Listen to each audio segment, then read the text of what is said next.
Thomas Paine, Sam Adams, Benjamin Franklin. These men spoke up for what they thought was right. From their courage came such documents as the Declaration of Independence and the Constitution of the United States. From their willingness to speak what was sometimes unpopular but right, we enjoy such liberties as freedom of speech, the right to keep and bear arms, and freedom of religion. There are those who still wish to oppress our freedoms, and there are still patriots willing to stand up and defend life, liberty, and the pursuit of happiness. Men like Zeb Bell, who honor our founding fathers and what they stood for. It's now time for Zeb at the Ranch, speaking up and defending your freedoms. Brought to you by Magic Valley Les Schwab Tire Centers and all of the other great advertisers on the program. And now, Zeb Bell. Did I ever tell you about my Aunt Millie back in Wisconsin? Well, if I didn't tell you this, I should. You know, she actually had a goldfish that could break dance on the carpet, but only for like 20 seconds, and only once. Good morning, everybody. Here comes Kate Smith, and God bless America, followed by a patriot. With our Pledge of Allegiance, call in. Come on. Oh, good morning. Good morning to you. Zeb at the Ranch. I'm Zeb Bell with our major sponsor, your Magic Valley Les Schwab Tire Centers, all 7 locations serving you. Really, really wonderful people. And, of course, don't forget, too, some of our great advertisers like Western Waste Services, always at your disposal. Get on the route service. We'll talk more about that later today. 734-6969. And right now, without further ado, let's have our Pledge of Allegiance. Good morning. Good morning, sir. Well, you're the man. Yes, sir, this morning on a Monday. All right, sir, give us the pledge, please. All righty. I pledge allegiance to the flag of the United States of America and to the republic for which it stands, one nation, under God, indivisible, with liberty and justice for all. Very well done, Wheels. Have a great week. Thank you. I appreciate it. It is time for the weather. And whoa! Look outside, Deanne. Look out here. That big, heavy cloud that we were talking about a minute ago, it is snowing out here at my place. Aye! What happened to the beautiful weather?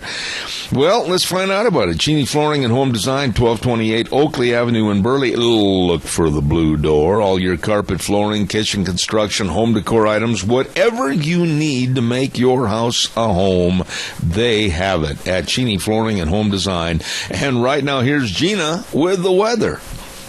Not quite the friendly way to kick off the work week as we are in a wind advisory through 8 o'clock tonight. Expect winds out of the west right around 30 miles an hour. Gusts possible of 35 plus. If you're driving a big rig, please be careful out there. We're also expecting rain and or snow showers for today as well. Snow showers especially up on the higher elevations. Only a high of 42, tonight low of 31. Tomorrow the wind is going to continue out of the west right around 22 miles an hour. It's going to be mostly cloudy, high of 42 with an overnight low of 28. Calming down a little bit on Wednesday. Still going to be windy, partly cloudy, high of 47. And then mostly sunny, 46 and windy for Thursday. Yesterday's high was 50. The overnight low was 40. That is your weather for Zeb at the Ranch. Holy smokes, my old horse Stinger's standing out there going, what happened to Saturday when we were roping and having a good time? And it's not the same now. Hey, Cheney Flooring and Home Design, 1228 Oakley Avenue in Burley. Look for the blue door for all your carpet, flooring, kitchen construction, home decor items. They are the best. Cheney Flooring and Home Design. Holy moly, things have changed weather-wise, and it doesn't look like it's going to get a whole lot better for the whole week. So batten down the hatches, as Gina said, wind conditions last night really blew. We've got a lot of stories this week and a lot of different people, and I want to highlight something to you right now. This is really important, and I want you to be sure And tune in. If you're going to miss any part of my program any day, don't miss 9:30 on Wednesday. We are going to have Act Now for America, Brigitte Gabriel. You know who she is. You know that she's an expert on what's happening with the Muslims in this country and across the world. You know that she's an expert, been on all the major television and radio shows, all of them, many, many times. She's a dear friend of ours and will be on the program coming up Wednesday at 9:30. And I just absolutely have a ton of things to ask her about. And I'm going to get into some of those stories here in just a few moments. By the way, don't forget Daryl's Cleaners, 1223 Albion Avenue in Burley. Kevin and Cindy, you know what? You can prepay and get 10% off your bill. What? Yes, you can. You go into Daryl's Cleaners and prepay your bill by 10%. Prepay your bill and get 10% taken off your bill. Now, could you beat a deal like that? You're saving money by going to Daryl's Cleaners, 1223 Albion Avenue in Burley. Kevin and Cindy, the whole crew, absolutely the best at making your Rumply Crumplies look brand spanking new. Daryl's Cleaners, 1223 Albion Avenue in Burley. And along with SafeLink Internet, the most reliable, I'll tell you what, they've got over 10,000 customers, and I guarantee you they are reliable, they are good, and very professional. What more do you need? SafeLink Internet. You call, get on the program today, 677-8000. That number again, 677-8000, SafeLink Internet, serving you.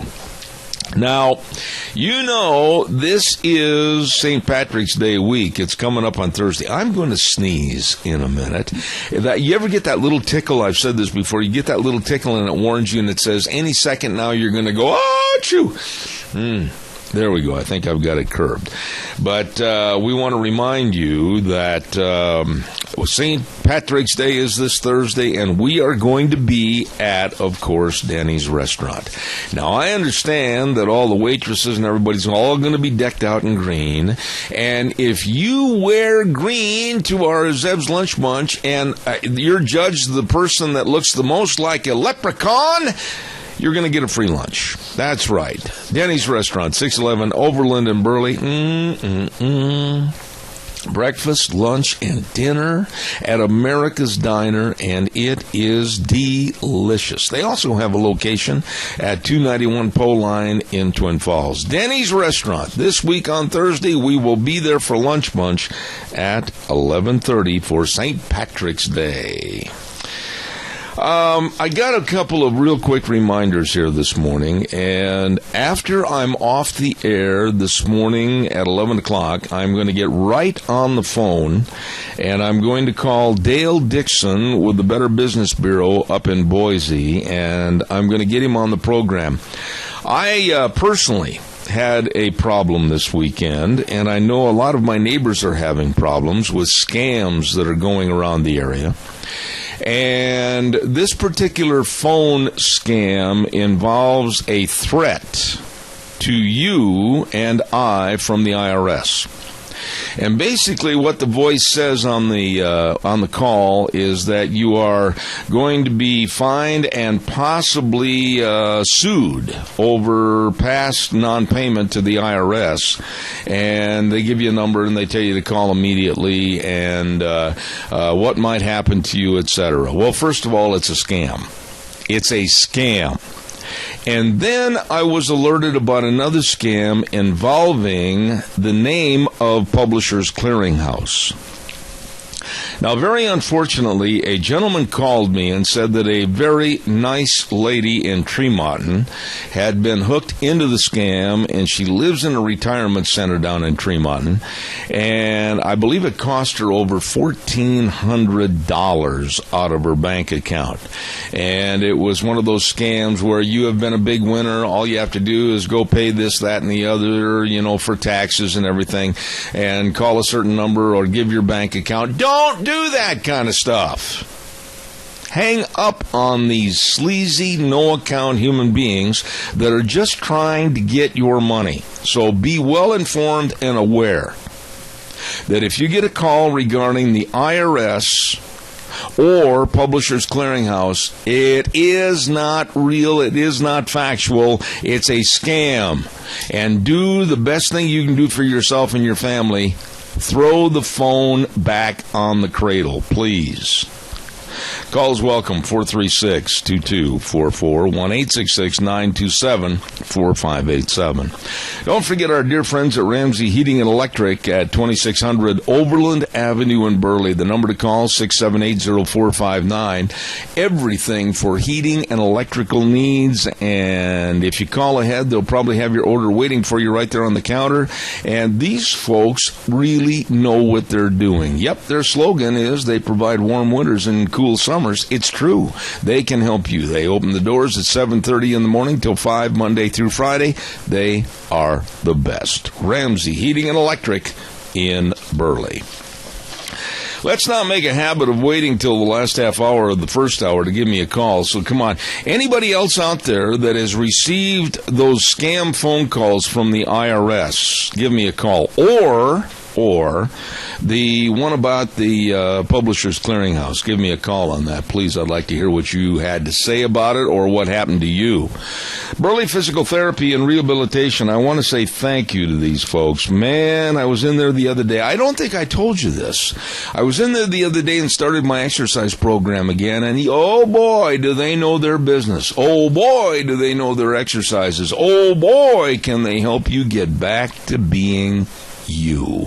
All you have to do is just call the number 678-1191, and they're located at 1263 Bennett Avenue, Suite 2 in Burley. Please give them a call. They know what they're doing to help you. Burley Physical Therapy and Rehabilitation. Thank you, caller. Good morning. You're on the air. Go ahead.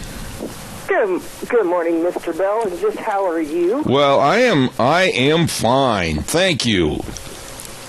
Cool. You know, I had a call. Actually, I've had two calls from the IRS telling me that I have money owed me, and all they need is my Social Security number and my bank account number so they can transfer it into my bank account. Mm-hmm. Now, the first one, the young man couldn't hardly even speak English. Yeah. And I went, well, if you actually work for the IRS, you have my Social Security number and you have my bank account number. Yes. So this call is over. Yeah, hang up on I them. hung up, and several months later, I got another call from a young lady who said that she worked for the IRS, Yeah. but I had money owed me. Now, for years and years, we've owed the IRS money, and we have to pay every year, just like several other people do. So I knew that it was just not kosher. People need to be aware. If they work for the government, they already have all your information. Yeah, and Donna, Call and get it over the telephone. the change from your saying, and caller number two, stay on the line with me. Don't go away. But Donna, your call was a kind of a gratuity call where they said they were going to send you money. My call that I got said that the IRS is about ready to sue me and you'd better call right away, etc. Boy, I tell you what, that just doesn't cut the cake. Well, yeah, and see, you were aware, you know, and most people are, but you just have to be really careful. And these creeps prey on the elderly. Yes. Because they really aren't savvy to a lot of things, and most of them really don't understand what they're getting into. And the thing you did that was correct is you just basically said, I'm sorry, this isn't the way it is, and put the phone on the cradle and hang up. You betcha. All right. Solicitors hate me. I would imagine that you're having to talk in subdued tones this morning because George is still sleeping. So God bless you and have a good day.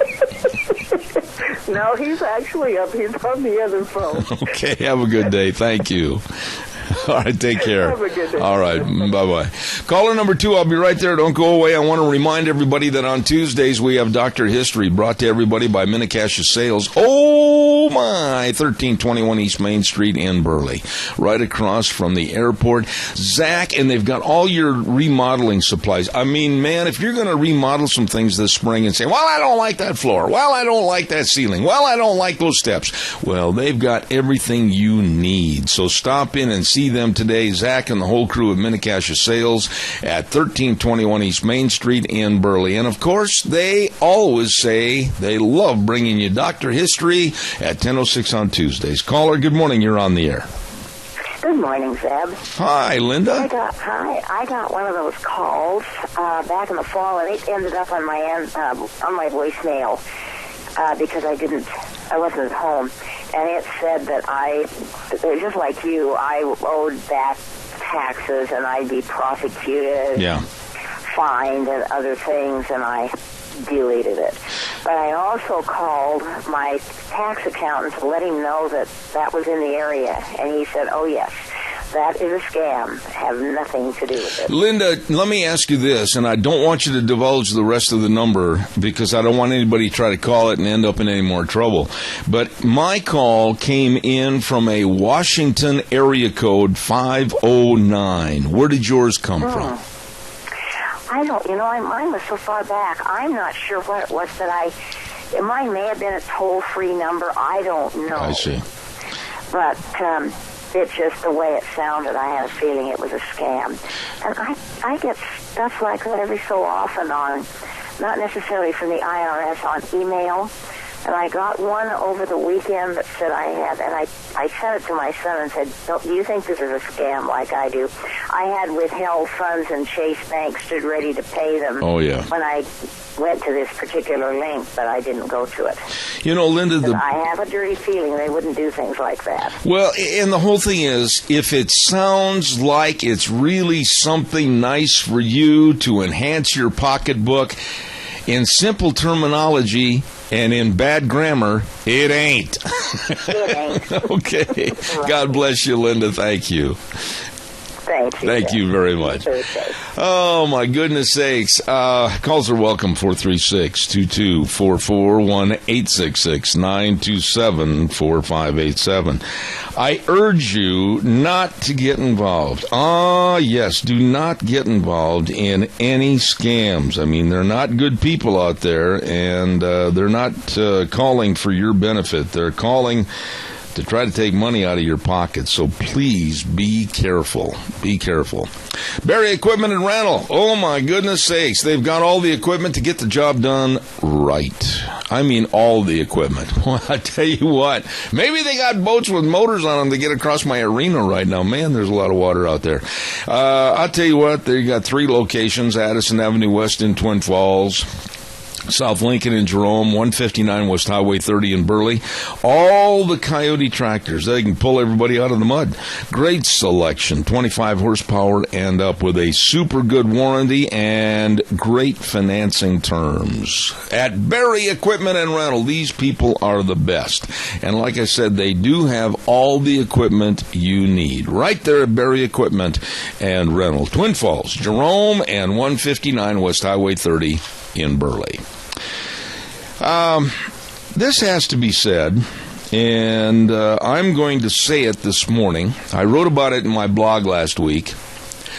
But the media and the dim Dems, and I mean that, are blaming the Trump campaign for the absolute rowdy protesters. Why Trump? Now, as I stated a couple of weeks ago on this program, Trump was not my candidate of choice. Okay? I don't want to get into that now. But what I'm saying is, if a politician, regardless of whether it's Trump, Rubio, or even the lowlikes of Hillary Clinton and Bernie Sanders, if they rent a building and or a space for a rally, they have paid for the right to have their voice and their message heard. That's a simple fact. And then these idiots that are probably sponsored and sanctioned by groups like MoveOn.org or Black Lives Matter or George Soros come into these rallies to wreak havoc That's all they're there for, is to yell obscenities, wave their arms, and make very pornographic gestures. That's all they're there for. Well, Trump, like any other candidate, and again, I don't want somebody saying, well, I'm glad it happened to Trump. No, you shouldn't be. Because regardless of the candidacy, these paid agitators are coming in for the only sole purpose of disrupting and stopping free speech during a political election year. Now, some have blamed Trump and said that it's his fault that it's getting out of hand. Well, I did a little research on this. And some of these protesters that go back through the Clinton administration and go back through the Bush 1 and 2 administrations and even back into Ronald Reagan, they have been carried off, and there were comments made by the candidates and or the president at that time. It's not just Trump. Now, I don't blame any candidate for saying get out of here or get them out of here. So be it. They should never have to submit what they have paid for a political forum. They should never have to submit to these jerks. Now, let's talk a little bit about this punk, this worthless punk in Ohio that tried to come up and get Trump off the stage. This punk, this worthless punk, had been arrested times before. Oh, let's talk a little bit about his past history. This punk millennial had been arrested for doing some obscene things in a demonstration, including, along with his verbiage and his actions, of stomping and walking on the American flag and spitting on the American flag. Oh, great. His right to free speech. He's a former child actor, and he's anti-American millennial that has caused previous problems many times. Well, he goes to the Trump rally and he tries to get up on stage and go get Donald Trump. But you know what really infuriated me the most? Is that CNN and other networks got a hold of this kid, this worthless 21, 22, 23-year-old, I don't care how old he is, evidently not acting his age, and they interviewed him. And they gave him credibility, and that's the worst thing you can do to some of these millennials that haven't got the common sense that God gave a billy goat. They interviewed him. They gave him publicity, and they shouldn't. They shouldn't give these worthless vermin that are doing this anything, except maybe a set of wrist cuffs and in the back of a squad car. What are your thoughts on this? 436-2244, 1-866-927-4587. Oh, and quickly, about the 78-year-old man that punched one of these protesters. Attaboy.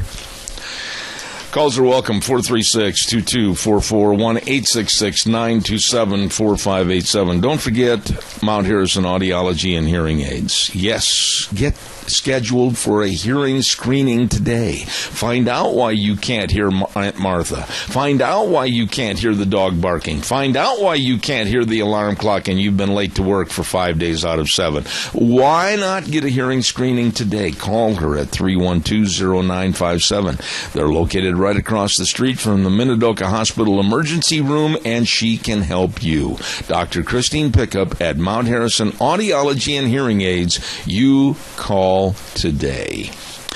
Well, right now, I am going to give away a half dozen delicious, absolutely fantastic cinnamon rolls from Sophie's Chatterbox at 530 East Street in Rupert. And don't forget to order. It's still got time for your sugar cookies for St. Patrick's Day.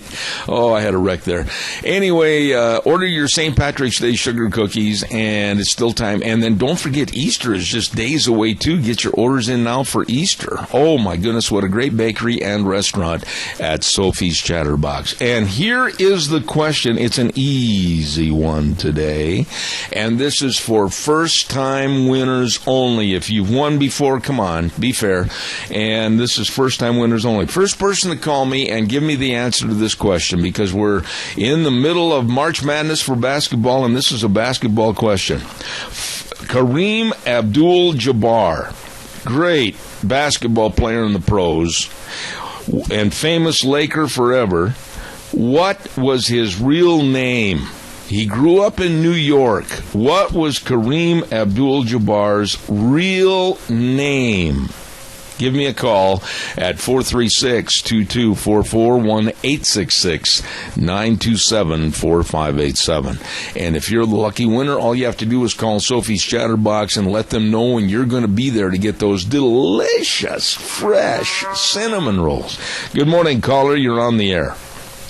Lou Alcindor. Who is this? This is Ed Woolstenhume.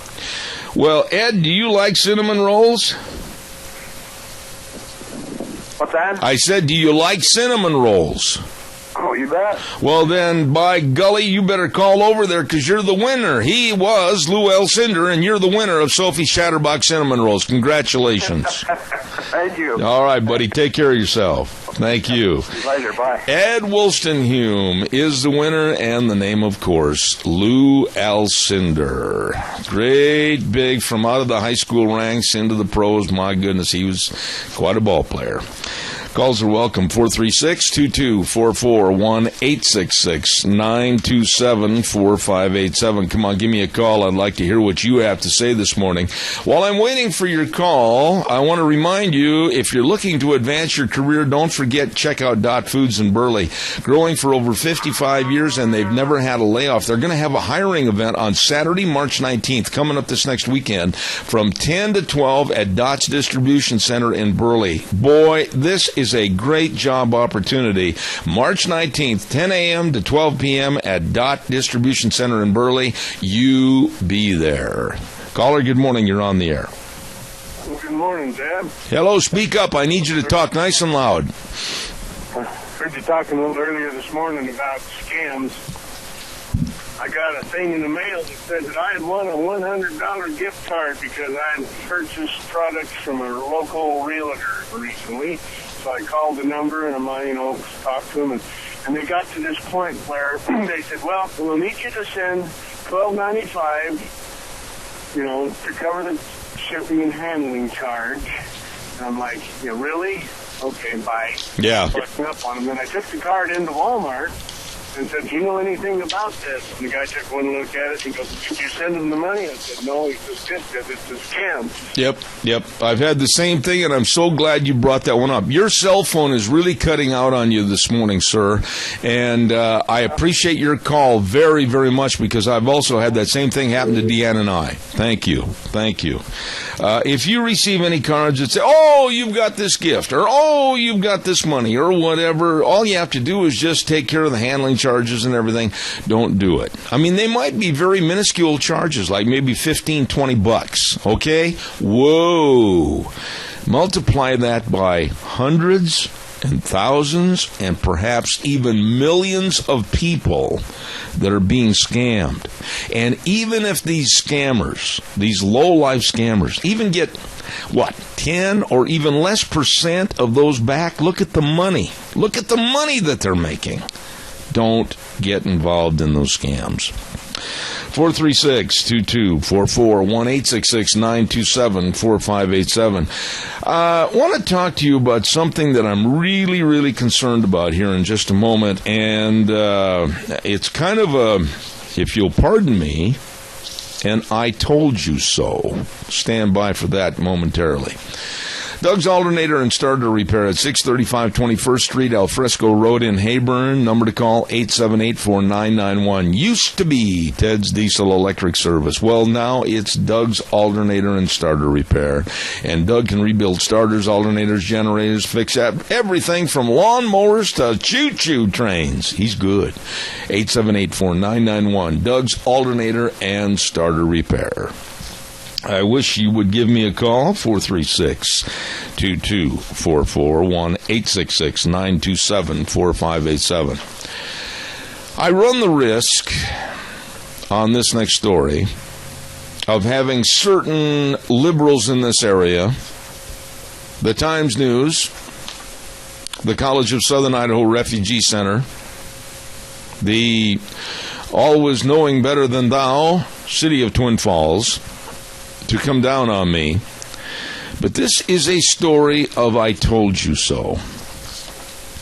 I have been on the air talking about the Muslim influence in this country. I have been condemned and damned by some. And I'm not going to weaken on my stance because I think their ideologies are completely removed from our ideologies and our lifestyle here in this country. I mentioned to you a little bit ago that Brigitte Gabriel will be on my program on Wednesday. This lady is absolutely above reproach. She has done so much to inform us as to what's going on with the Muslims coming into our country.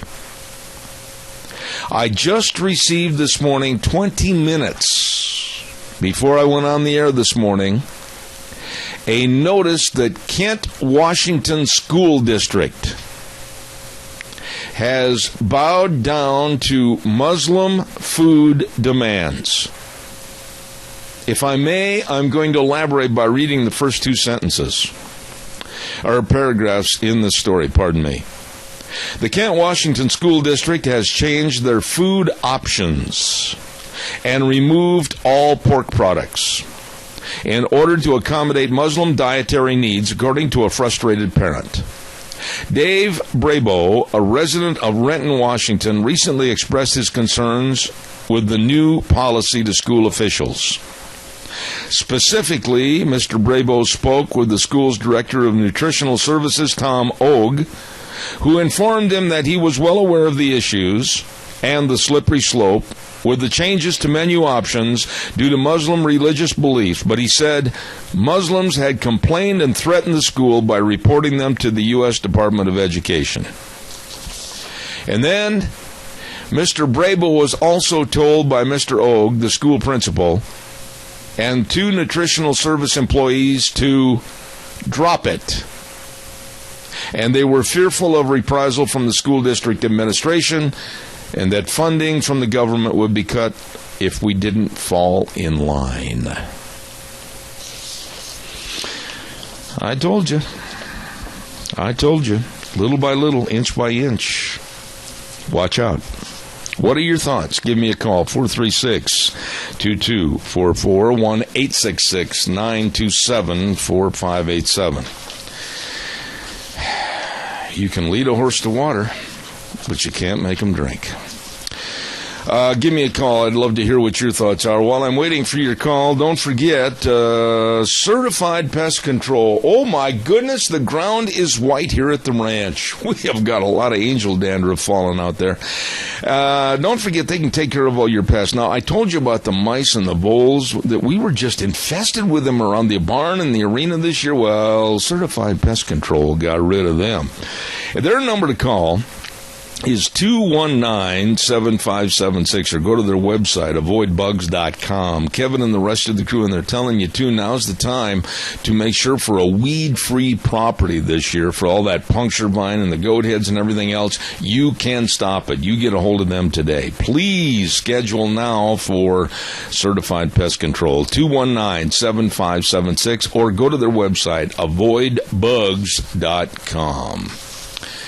I'm surprised you're not commenting on this. Come on, give me a jingle, 436-2244, 1-866-927-4587. And then, in the paper, Oh, we have a call. Let's go to the caller. Good morning. You're on the air. Yes, good morning, Zeb. You know, this is a sad day when these foreigners come into this country and just walk in and take us over. Whatever happened to patriotism? Whatever happened to guts? You say, no, we try that in their country, we'd end up getting a machete right between our eyes. I am not going to stop reporting on these stories. I am not going to stop giving my opinion. I am not going to stop telling it like it is. I just wish more people had the guts to do the same. You know, we got the College of Southern Idaho is another Trojan horse. Yeah. The College of Southern Idaho is a danger to the freedom that we've enjoyed all these years. Bringing all these foreigners in. You know, I'd just like to know what the financial rewards are for the people running the CSI. Yeah, well, it's not just CSI. There are others involved in this, and I'm not going to change my attitude. I think right now, with the state of our nation, the state of our world, and a very critical situation going on all around the globe with terrorism, I think we have to be very careful about who is coming in and who they are and what they represent. And I don't think we should be cowed by anybody. Rally the other day, this is going to happen in every major city in this country, and the bombings and everything is going to start, unless we put a stop to this stuff right now. I agree with you, Tony. We're going to take draconian measures to get our country back, so let's just do it. Well, I can't argue with anything you said. I agree with you, and I'm very concerned that I don't know whether it's being naive, I don't know whether it's being stupid, I don't know whether it's turning a deaf ear and a blind eye to the problem. I don't know what the problem is, but it's got to be stopped, it's got to be looked at, it's got to be rectified. Thank you, Tony, very much. Okay, you're welcome. God bless you, man. There was a story in the paper the other day that the headline was, Muslim group asks Scott Bedke, the Speaker of the House, to block anti-foreign law bill. Now, let me read, if I can, from the Times News, and it said a Muslim civil rights group has sent a letter to House Speaker Scott Bedke urging him to block a bill that would ban foreign law in Idaho. Well, right there, that should get your attention up.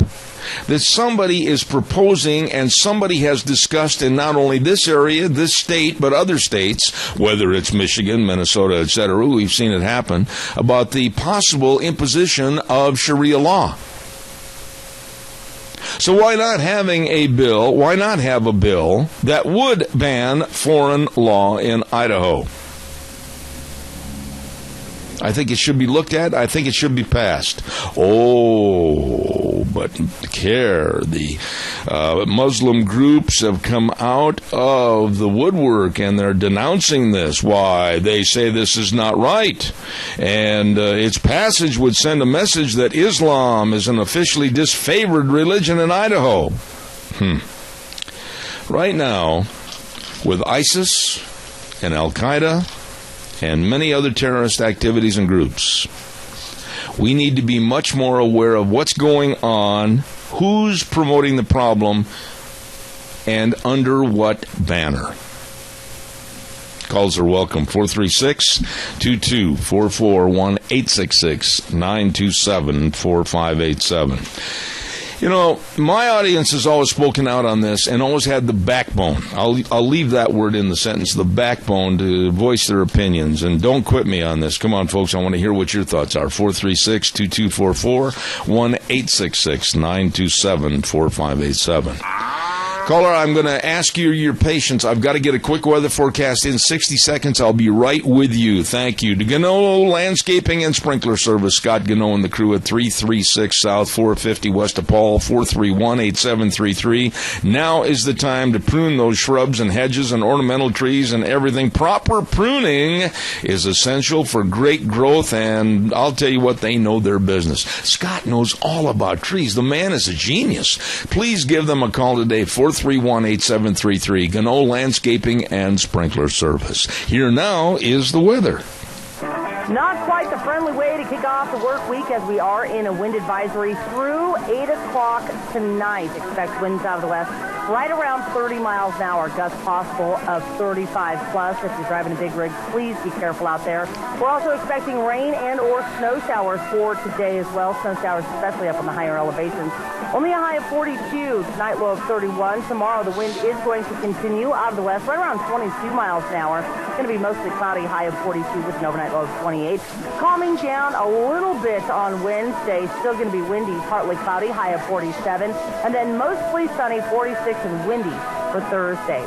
Yesterday's high was 50. The overnight low was 40. That is your weather for Deb at the Ranch. I appreciate that, Gina. Thank you. Brought to you this hour by our friends, Gano Landscaping and Sprinkler Service. 336 South, 450 West of Paul, 431-8733. Caller, thank you for your patience. Go ahead. You're on the air. You'll be happy I'm a very patient man. Well, now, just a minute there, my friend. When you start paying the bills on this show, you can tell me about patience. Oh, thought I was. All right, buddy, go ahead. Oh, yeah, when you got the Muslims coming out and saying, no, we can't put that law into effect. We can't put that law into effect. Well, first off, they need to look at who's feeding them, which is mostly the American people. Yep. Not many of them have jobs and careers. Some of them do. But also, they need to look at what border they're in. They're not over in the Mideast where chaos has erupted and they had to run away because of these laws that they want to enact. Doug, I really fear, and I mean this when I say this, I fear that our culture, our values, and our American way of life is at stake here by all these groups coming in with demands to change and subvert what we stand for. I agree.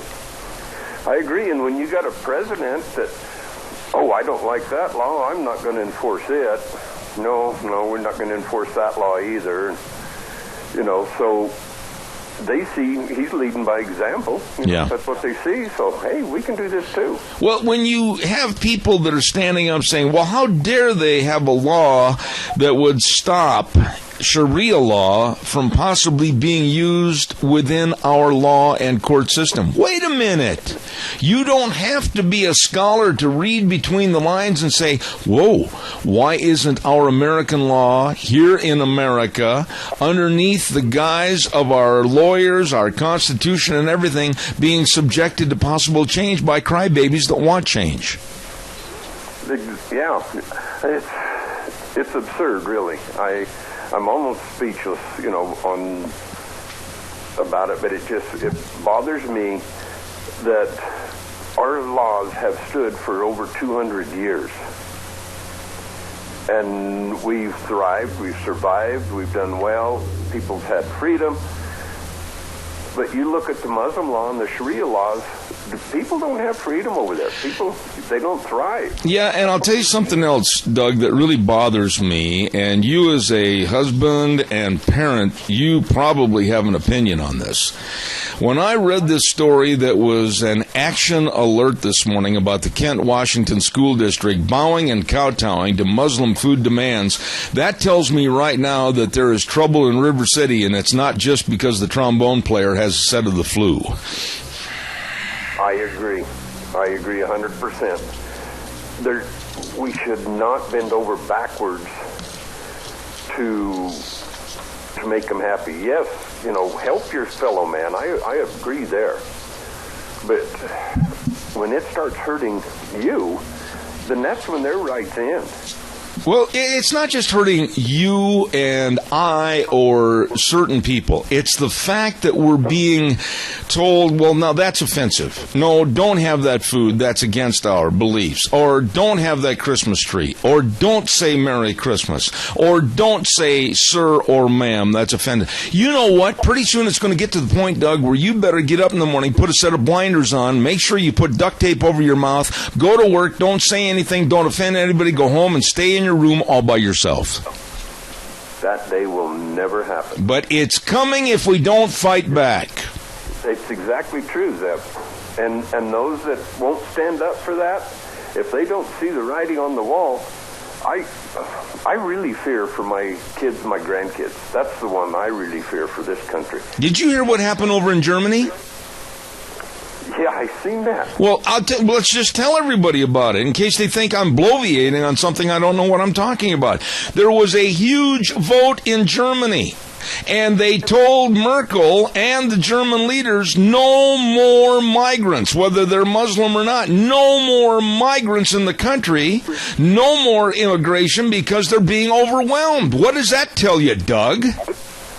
Yeah, exactly. We need to learn from other people's mistakes because we can't afford to make them all ourselves. I'm frustrated because people sit back. I know you're not one of those people. You do get involved. You do make your phone calls. You do tell the politicians. You do stand up and let your voice be heard. But so many people sit back and not say anything. And then the audacity of the situation is I've had people call me after the program and say, well, why don't you do this and why don't you do that? They don't have the backbone to fight for themselves. Yeah, and my answer to them is, well, why don't we do it? Why don't you get off your butt and do it, and I'll get off mine? Amen. Why don't we do it instead of you wanting someone else to do all your work? Well, look at the situation in our politics. Can you imagine? I'm not advocating Donald Trump over any other candidate, but I'm standing up for him right now this morning for this reason. He paid for the turf, if you will, to have these rallies. That's his. And to have these protesters sponsored by MoveOn.org or Black Lives Matter or George Soros, they should be thrown out. And if it takes physical violence to get them out of there, so be it. And I feel they should file suit against them. I do too. Because you let MoveOn.org have a political rally, and you take a bunch of, well, let's just use Tea Party, because Tea Party's always been considered radicals, and they come in to shut down the MoveOn.org rally. What kind of media coverage and what kind of rhetoric would we be getting? Yeah, you're not kidding. I just absolutely am outraged that they would point the finger at Trump and say, oh, it's your fault because you had a rally. Wait a minute. I don't care about the Rubio rallies or the Kasich rallies or anything else. I care about the fact that Donald Trump paid for, like any other candidate, the right to get up and speak. And if he has to quit and he has to not have his venue because of these absolute worthless millennials that want to try to shut him up, something's wrong with that picture. Exactly. And I don't like the other politicians saying it's Trump's fault because of his rhetoric. Baloney. Yeah.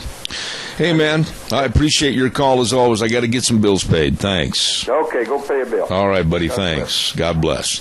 Calls welcome, 436-2244, 1-866-927-4587. Once again, if you're looking to advance your career, hey, don't sit there and cry. I haven't got any money. I don't have any job. Well, Dot Foods is going to have a great big hiring event coming up Saturday, March 19th from 10 to 12, at Dot's Distribution Center in Burley. Go down, talk to them. They've got all kinds of full-time and part-time work over there. Hey, don't miss this. Apply now at dotfoods.com/careers or go to that meeting coming up on Saturday, March 19th from 10 to 2 at Dot's Distribution Center in Burley. Calls welcome, 436-2244, 1-866-927-4587. A very dear friend of mine that has been on this program many, many times, and I'm going to get him back on, hopefully not this week, I'm booked solid, but next week, Dave Roper from Kimberly. And he told me some things this morning that we should really be watching because they're going to be hitting the news. And the EPA... Members of the EPA were caught 2 weeks ago as they were trying to basically twist the arm of certain senators to lean and go their way towards the EPA. Now, the 4 of the senators were Democrats, and they even turned in these strong-arm tactics by the EPA, and they turned them in. Now it's going to be interesting to see what the Department of Justice will or won't do.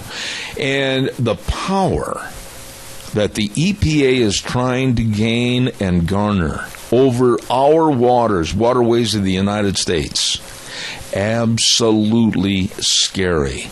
Little Johnny has a puddle in the backyard in the orchard that he likes to float a little boat and play with. Oh, you may be in violation of EPA standards, and they will come and get you in the pocketbook. It's happened to many others already. We're going to have more on this story as it develops. Don't forget your Magic Valley Les Schwab Tire Centers, and they are the best at what they do. Now, they have many tires on sale right now, like the Proxys 4 Plus. All-season performance, modern dual tread design. Absolutely a fantastic passenger car tire.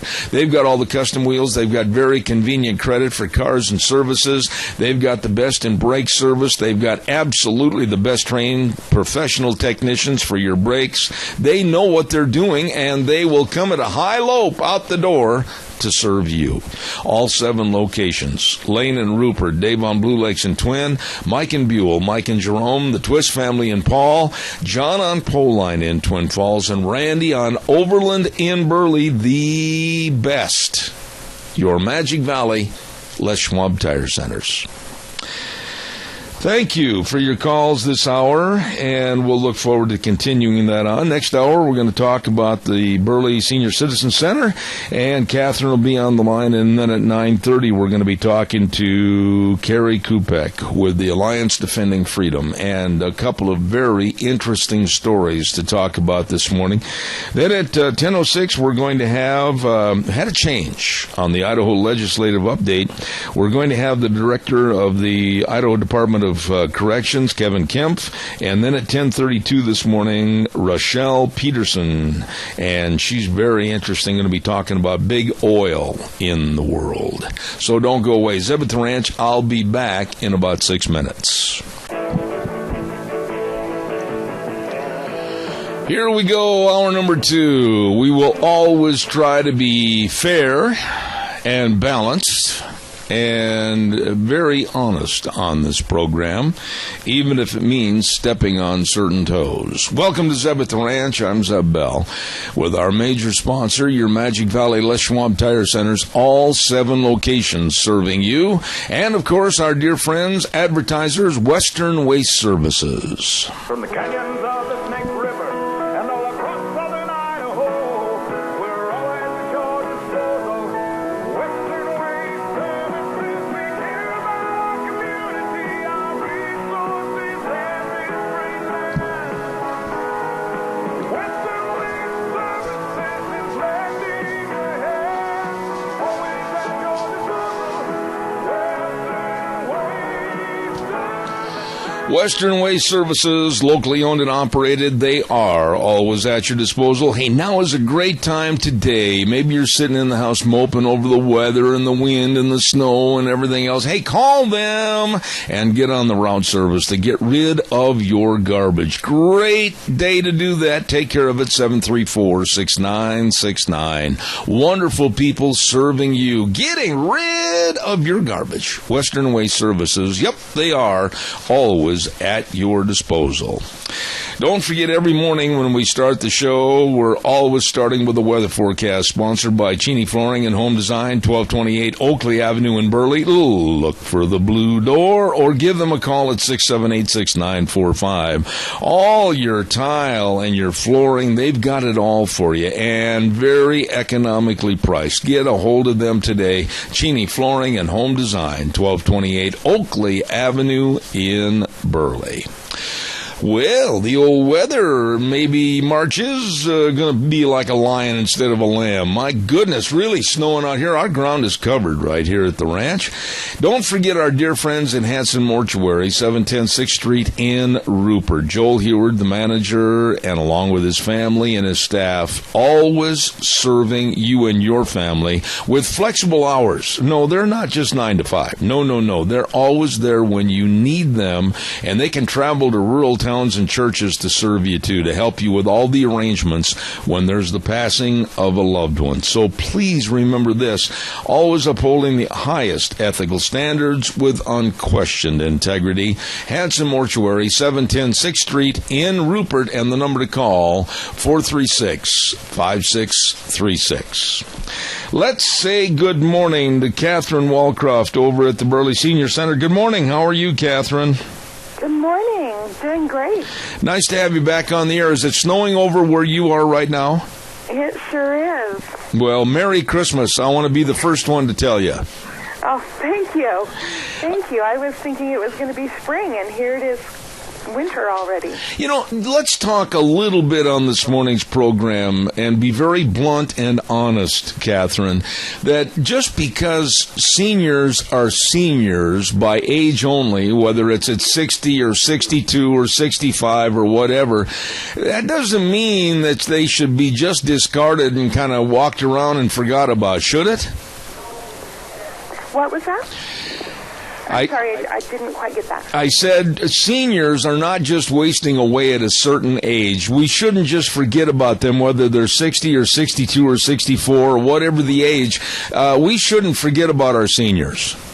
No, we shouldn't. 9% of all seniors in America are what we call household goods insecure.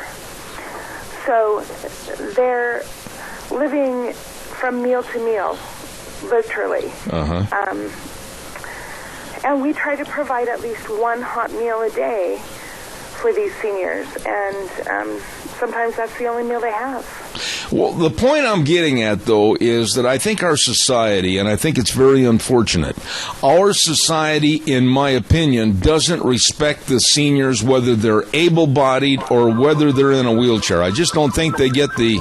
Whatever that is, turn it off, please, Catherine. I just did. I'm so sorry. All right, thank you. They just don't get the respect they deserve. We can't have all these miscellaneous noises in the background, so go ahead and answer that, please. I can't answer it because I'm on a different line. Okay. Sorry. Well. I apologize. Did you hear my question? I did not. Okay. I'm just saying that seniors today, whether they're able-bodied or whether they're seniors in a wheelchair, they absolutely deserve more respect from the local communities. Wouldn't you agree? Oh, I would. I do, yes. They are being overlooked.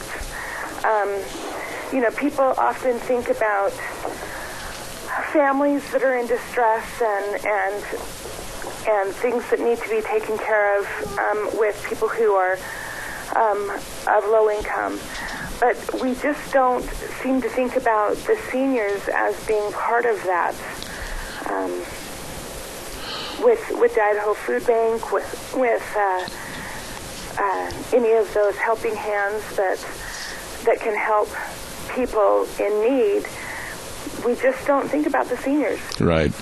Now, a lot of the problem, I think, and I'm going to be very blunt on this program, is that the seniors, I don't think, that are able-bodied are really speaking out and speaking for themselves as much as they should. They're a generation that needs to be more active and vocal. Wouldn't you agree?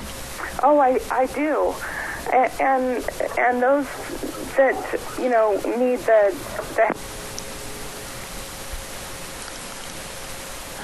We have lost communication with that call, and I'm sorry, but when I have somebody on the air, they've got to be specifically geared into the program, and evidently there were some outside nuances that were causing a problem there. So we'll try to get her back at another time. Thank you, Wheels. I do appreciate it, and we'll get her back at another time on the program. Calls are welcome. On the phone, sir. Pardon me? She is still on the phone. What happened? I'm not exactly sure. Okay. Oh, there we go. All right. Did you hear my question this time, Catherine? It went blank, and I didn't get any of what was being said. Well, I tell you, in future broadcasts, let's get to a more isolated area where we can't have all these other infringements, if you wouldn't mind. I was talking about the seniors. They've got to be more vocal and stand up for themselves. Yes, I believe that they do. And some of the seniors that we serve are not able to do that, so we are trying to be an advocate for them. Now, the Meals on Wheels, we had a talk the other day, and you said that there are many, many more people that are in need of the Meals on Wheels, and I had some calls after that broadcast. Again, tell everybody how they can find out if they can be applied to the program. Well, there are 4 ways in which you can be qualified for the program. The first, of course, is private pay. If you pay for your own meals, and we can serve those. The second is with Medicaid. If they qualify for Medicaid, then Medicaid usually pays for their meals to be delivered. There's also a product with Blue Cross of Idaho, which is similar to Medicaid. If they qualify for the Medicaid, they will qualify for the Blue Cross of Idaho product, and that also pays for home delivery. And the last, and probably the most important, is the Office on Aging. And they can be reached at 1-800-574-8656. And they will get you qualified. You have to meet certain criteria, but they do a great percentage of our seniors. Very well done.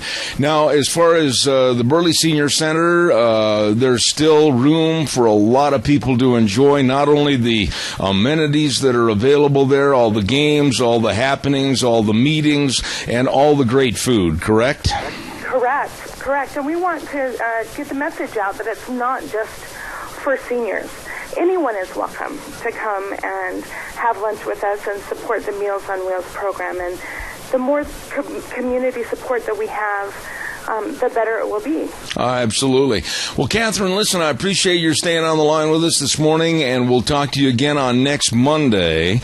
And on behalf of the Burley Senior Center, known also as the Golden Heritage, thank you very much for being on our program, and we'll see you sometime later on this week. Okay, thank you so much. All right, thank you. Bye-bye.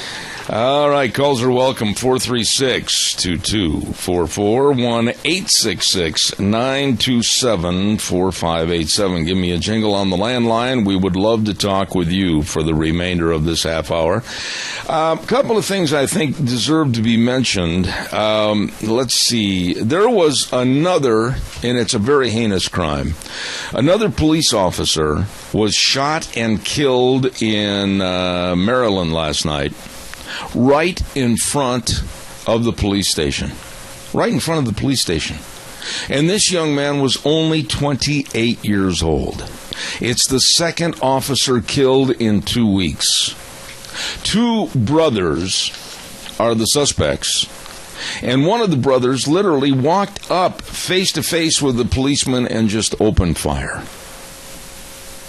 And when you think about what's going on in this country, with the lawlessness and the absolute disdain and disregard for our police officers, this is going to get even worse. And I had to, if it wasn't so stupid and so insane, I would have laughed at what Bill de Blasio did in New York City, the mayor of New York. At a time when police officers are targets, and like I said a moment ago, there is no respect for our police anymore. At a time when they are really concerned for their safety and welfare 24/7, you know what de Blasio did to make them feel like they were warm and fuzzy and protected? For all the slashings and knifings that are going on the subways and in the back alleys of New York, he issued the police officers new slash-proof gloves. Now think about it. And I was listening to a couple of policemen this morning on the television, and they were just absolutely mocking this stupid issuing of gloves. Oh, okay, cut their hands. What about their torso? What about their neck? What about their head? What about their legs? Issuing slash-proof gloves. in a attempt to have the police not use force with their weapons, their pistols, just kind of fight back in hand-to-hand combat with somebody that is with a knife. This is the insanity that's going on in the inner cities today, especially when you have a liberal loon like New York Mayor Bill de Blasio. Your calls, 436-2244, 1-866-927-4587. Don't forget, coming up this Saturday, March 19th from 10 a.m. to 12 p.m. at Dot's Distribution Center in Burley. Oh, you're looking for a job, want to advance your career? Check out Dot Foods in Burley. They've been growing for over 55 years. Great employment opportunities, full-time and part-time. You get a hold of them today. Apply now at dotfoods.com/careers or be there March 19th at, of course, their distribution center in Burley, Dot Foods, from 10 a.m. to 12 p.m. Don't you miss it. All right, give us a call, 436-2244, 1-866-927-4587. Like to hear what your thoughts are. The basketball brackets are out for March Madness. And I would imagine a lot of you probably are figuring out those brackets that are sports nuts like I am. And right after I do this next commercial, I'm going to tell you what I think will be the teams to really watch from across the United States in the great big March Madness NCAA basketball tournament going to be starting this week. Stand by.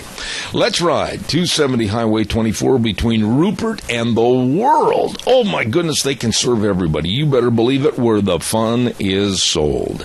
They have got all kinds, all colors of ATVs right there on the showroom floor. All the accessories. Oh my goodness, you better get on over there. Oh, and by the way, if you have ATVs or dirt bikes or boats or whatever needs to be serviced and ready to go for spring and summer, I say that as I look out at a snowstorm, you'd better call them today at 436-4771. 436-4771. Let's ride. 270 Highway 24 between Rupert and the World. Rupert and the World, where the fun is sold. Really nice people. Okay, everybody's looking at college basketball this week and for the next couple of weeks leading up to the big game in April. And I'll tell you, a couple of teams to look for naturally would be coming out of the South region, Villanova and Kansas. In the Western region, Oregon has the number one seed. I believe it's the first time they've been number one in, 23, 24 years. And another team to watch out for, Texas A&M. And along with Oklahoma in the West region. Watch out for those teams. In the East region, North Carolina, they look darn good. So does Kentucky, but I think North Carolina can take care of them. And in the Midwest region, we are looking at, boy, I saw Virginia play quite a few times in the last couple of weeks. They look very good. And my sleeper pick is Iowa State.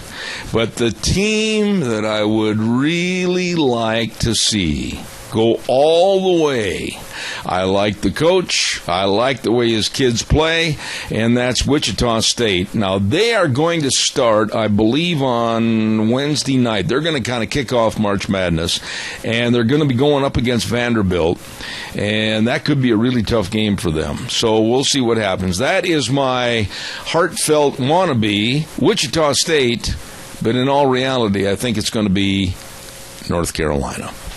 All right, your thoughts. Give me a call, 436-2244, 1-866-927-4587. Want to remind you about Cameron and Siemens Insurance, Highway 24 in Rupert. Life insurance, health insurance, retirement planning, employee benefits.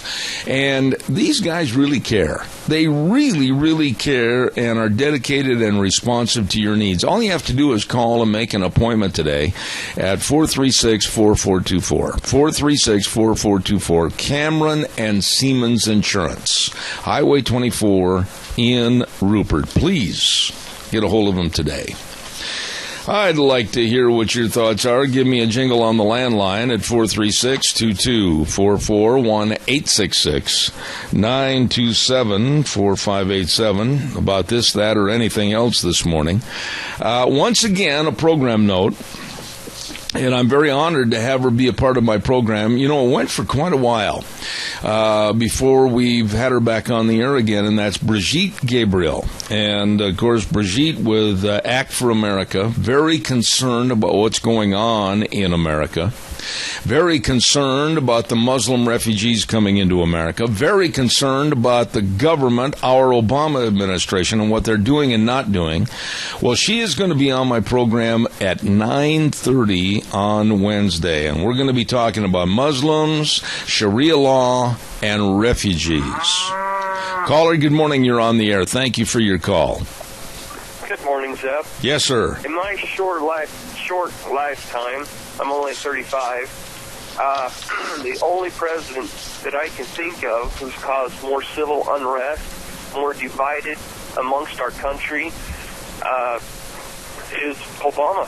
I mean, he's done everything he can to divide the police departments of this great nation and get them in trouble. I guess you'd say call it in trouble, but causing problems between them and the civilian population. The Black Lives Matter and all that, I do believe that he purposely incited all that. I don't know why he would do such a thing, but without his influence in the Trayvon Martin case or what have you, none of this would have happened. You know, I'm not going to argue with you at all, Riley, because I'm on your side. I've said very, very often on this program that Barack Obama's administration has been a very divisive attitude in what we thought were healing stitches, if you will, in America. And he's caused more, I think, racism to be caused in this country than any other president in modern day times. You know, we weren't perfect. As far as civil unrest or racism goes as a nation, we weren't perfect. But by golly, we were a far cry better than what we are now. I agree with you, Riley. Very well taken. It's really frustrating to see what your friends and your family and my friends and my family, decades and generations, who've gone for not just through the military, but also through their civilian life thrown asunder because somebody wants to try and divide. I agree with you, Riley. Very good call. Thank you, sir. Thank you. I want to make another quick comment here. I stated last week, and there were some people that said, well, he can't be everywhere. Well, wait a minute. I'm talking about the Nancy Reagan funeral. Deanne and I were just sitting down to go have lunch, and we watched as there was complete coverage on Fox News of the Nancy Reagan funeral from Simi Valley, California.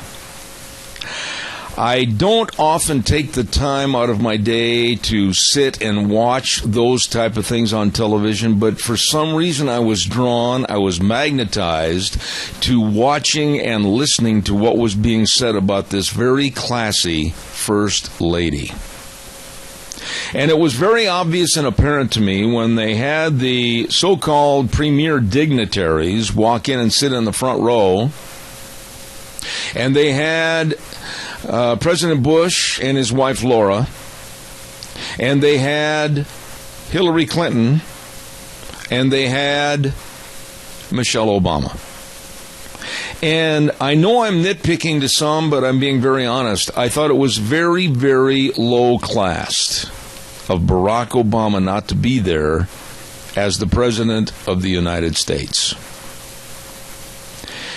He is the current leader, and he should have shown his respects to not only Nancy Reagan, but also to Supreme Court Justice Antonin Scalia. And he had what he termed other things that were evidently much more important.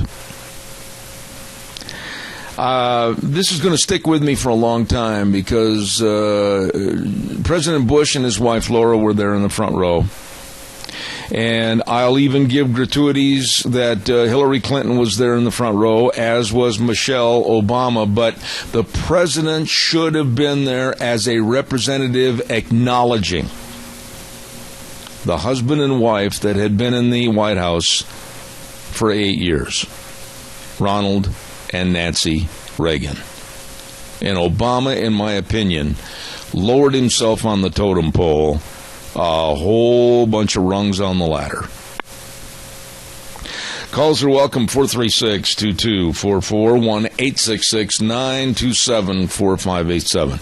Happy Easter from the Book Plaza at 222 West 11th Street in Burley with Colonel Dale and the crew. They've got all the Precious Moments figurines, and they've got all the books and all the special gifts for the baskets. Oh, my goodness, and they've got your greeting cards. Oh, it's a wonderful place to go to celebrate Easter. Happy Easter from the Book Plaza, 222 West 11th Street in Burley. And our thanks also from the Goodie Shop. Hey, they can make Easter baskets for your family members, for your co-workers, and they're located at 133 West Main Street in Burley. Number to call, 647-0106. They can make all kinds of baskets with all the different things inside. Oh, you're going to love it. And order now for your Easter baskets from the Goodie Shop. 133 West Main in Burley, 647-0106. Caller, good morning. You're on the air. Good morning, Zeb. I can barely hear you on the cell phone, but I'd just like to make a comment that Obama didn't have time to go to Nancy Reagan, but he did Trayvon Martin and all of that bunch of stuff. And I'll tell you what type of guy that old boy is. George, you've been a veteran for this great country as a Navy member, and you've seen the military. You've seen all the special rights that are afforded at a funeral. For the First Lady like Nancy Reagan, I thought it was extremely low class that he didn't show, and I think it's going to come back to bite him in the future, and I hope it does. Yeah, if you just tell where his priorities are, the criminals who attend those, but not the First Lady and Justice, or Chief Justice. I agree with you. George, God bless you. Good to hear from you. Stay out of the snow. All righty, sir. All right, buddy. Thank you very much. Good friend of mine right there. Very good friend of mine. George, I appreciate your call. Calls? Well, we've got another guest in just a moment, so stand by because it's time for the Alliance Defending Freedom with the Communications Director, Carrie Kupek, and we're going to have her on the air momentarily. Stand by. In the interim, don't forget our friends at Red's Trading Post. They have all the guns, all the firearms from Browning, Beretta, Weatherby, Ruger, Benelli, Smith & Wesson, and Winchester, all the ammo and all the accessories. And one other thing I want to mention to you, they've got the hard-to-find powder for the reloaders. Great customer service. They've been in historic Old Town Twin Falls since 1936. So please stop in and see the best and work with the best at Red's Trading Post, 203 5th Avenue South in Twin Falls. A lovely lady on the phone with me right now, Carrie Kupek. How are you, Carrie? Good morning. Good morning. We are getting a snowstorm here. What is it doing back where you are in Washington? It's just cool and overcast. Nothing too crazy. It was very warm last week. It hit about 80 degrees, but I think this week it's supposed to be in the 50s. You know, you and I want to compliment you first and foremost on last week's program when we were talking about the governor of South Dakota and the absolutely insane and ludicrous, basically giving his approval to boys and girls using the same locker room. And I hope that you will come back with updates on that story, because anything I can do to help squash that kind of an attitude, not only with South Dakota but any other state, please let me know. Absolutely. Now, we're going to be talking about a florist this morning that absolutely is being the possibility of losing her business and all of her finances because she would not go along with floral arrangements for a homosexual wedding. I'd like you to explain this whole story, if you would, please. Sure, my pleasure. So Baronel Stutzman is a floral designer in Washington State. She's been in the business for 30, 40 years, took over the business. It's called Arlene Flowers, from her mother, who has Alzheimer's. And Barronelle has lovingly served her community for decades. She has lovingly served anyone who walks through her door, including a customer named Rob. Rob identifies as LGBT, and she knew that wasn't an issue. Rob knew that Barronelle was a Christian, and Barronelle knew how Rob identified, and they were friends. They were friends for 9 years, and Barronelle created all kinds of arrangements for Rob throughout the years, and they had a very good relationship. Well, same-sex marriage became the law of the land in Washington State, and shortly after, Rob came back into Barronelle's store and asked her to design custom floral arrangement for his wedding to his same-sex partner. And Barronelle thought about it, and she prayed about it, and she went back to Rob and said that because of her faith in Jesus Christ, she could not create custom work to celebrate a marriage ceremony which directly violates Christianity's teachings on marriage as a man-woman union. They hugged, they parted ways. In fact, Barronelle referred him to 3 other florists in the area who she knew would do a good job because she wanted it to be really good for Rob. They left, and there was no problem. Well, Rob's partner decided to go on social media and start attacking Barronelle for referring Rob to other florists because of her religious convictions. Next thing you know, the Attorney General of the state got involved and decided to make an example of Barronelle. And in an unprecedented action, which we've not seen really across the United States thus far on behalf of someone like an Attorney General, he went after her both professionally and personally, which means that not only was he going after her business and because of her religious beliefs and her desire not to engage in creating floral arrangements for same-sex.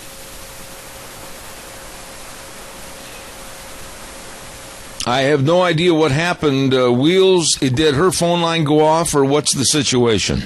And his name as well. We lost you for just a moment there, Carrie, at the end of that sentence. Would you care to elaborate again? Just the last couple of sentences, all of a sudden the phone line went blank for a moment. So if you would please finish up on that thought.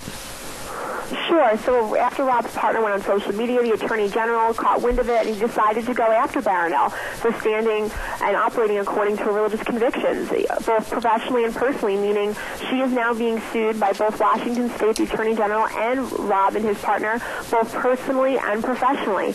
So not only are they going after her business, this business she took over from her mother, this family business that she's been running for decades and decades in this community in Washington, her personal assets are on the line. We're talking about her home, her retirement. And because Washington is a community property state, that means that everything in Darrell, her husband's name, is also up for grabs should she lose this lawsuit. And this is, quite frankly, it's terrifying that the government could go after a person of faith in this way.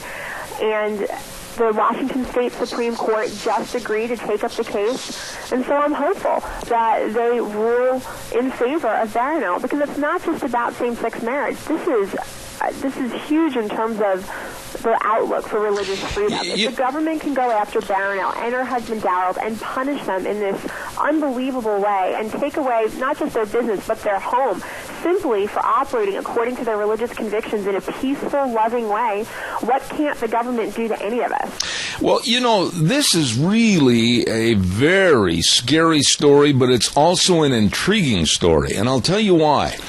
Tell me this, Carrie. I accept advertising on my show through my salespeople that go out and solicit the ads on my program. But there are many people that will call and say, would you please do an ad for us on your show? And after I've checked them out to make sure that they're bona fide and that they are a good advertiser, I may consent to take them on the air. I'm very, very picky about who I advertise for on the show. But I would assume if the most negative outreaches of this story were to happen, then I might be, as a private business owner, coerced into taking ads that I didn't want to run on my show. Isn't that the same principle? Yeah, the principle is certainly at play, and right, we're talking about this is happening in Washington State right now, but if this was to happen in Idaho, yeah, certainly. If the government can come in and coerce people of faith to promote messages and advertisements or messages, right, with which they disagree, a private business or a private radio show, sure. Why couldn't the government come in and force any one of us? And it's frightening. I often talk about painters. If you know, say, there's a painter, he's a Quaker painter, he's a pacifist painter. Why would I go to that pacifist painter and demand that that painter create custom artwork, pouring his heart and soul into it, and create a mural depicting the glories of war? When there are painters all over the place who'd be more than happy to create artwork like that. It's crazy, but that's exactly what we're seeing the government in the state level and to an extent on the federal level doing that. They're willing to force artists and creative professionals to create messages and custom work to promote messages with which they completely disagree and violates the very essence of who they are. This is disturbing, and it's certainly unconstitutional. Oh, wait a minute, though, and there was a paragraph in the stories that were sent to me that make the most sense. What about the reversal? What about you and I and others going to perhaps a business that is controlled and owned by the LGBT and demanding that if it's let's say it's a business that makes up caps and shirts and T-shirts and jackets and everything, that they do the business that they might not agree with some of the slogans. Isn't what's good for the goose good for the gander?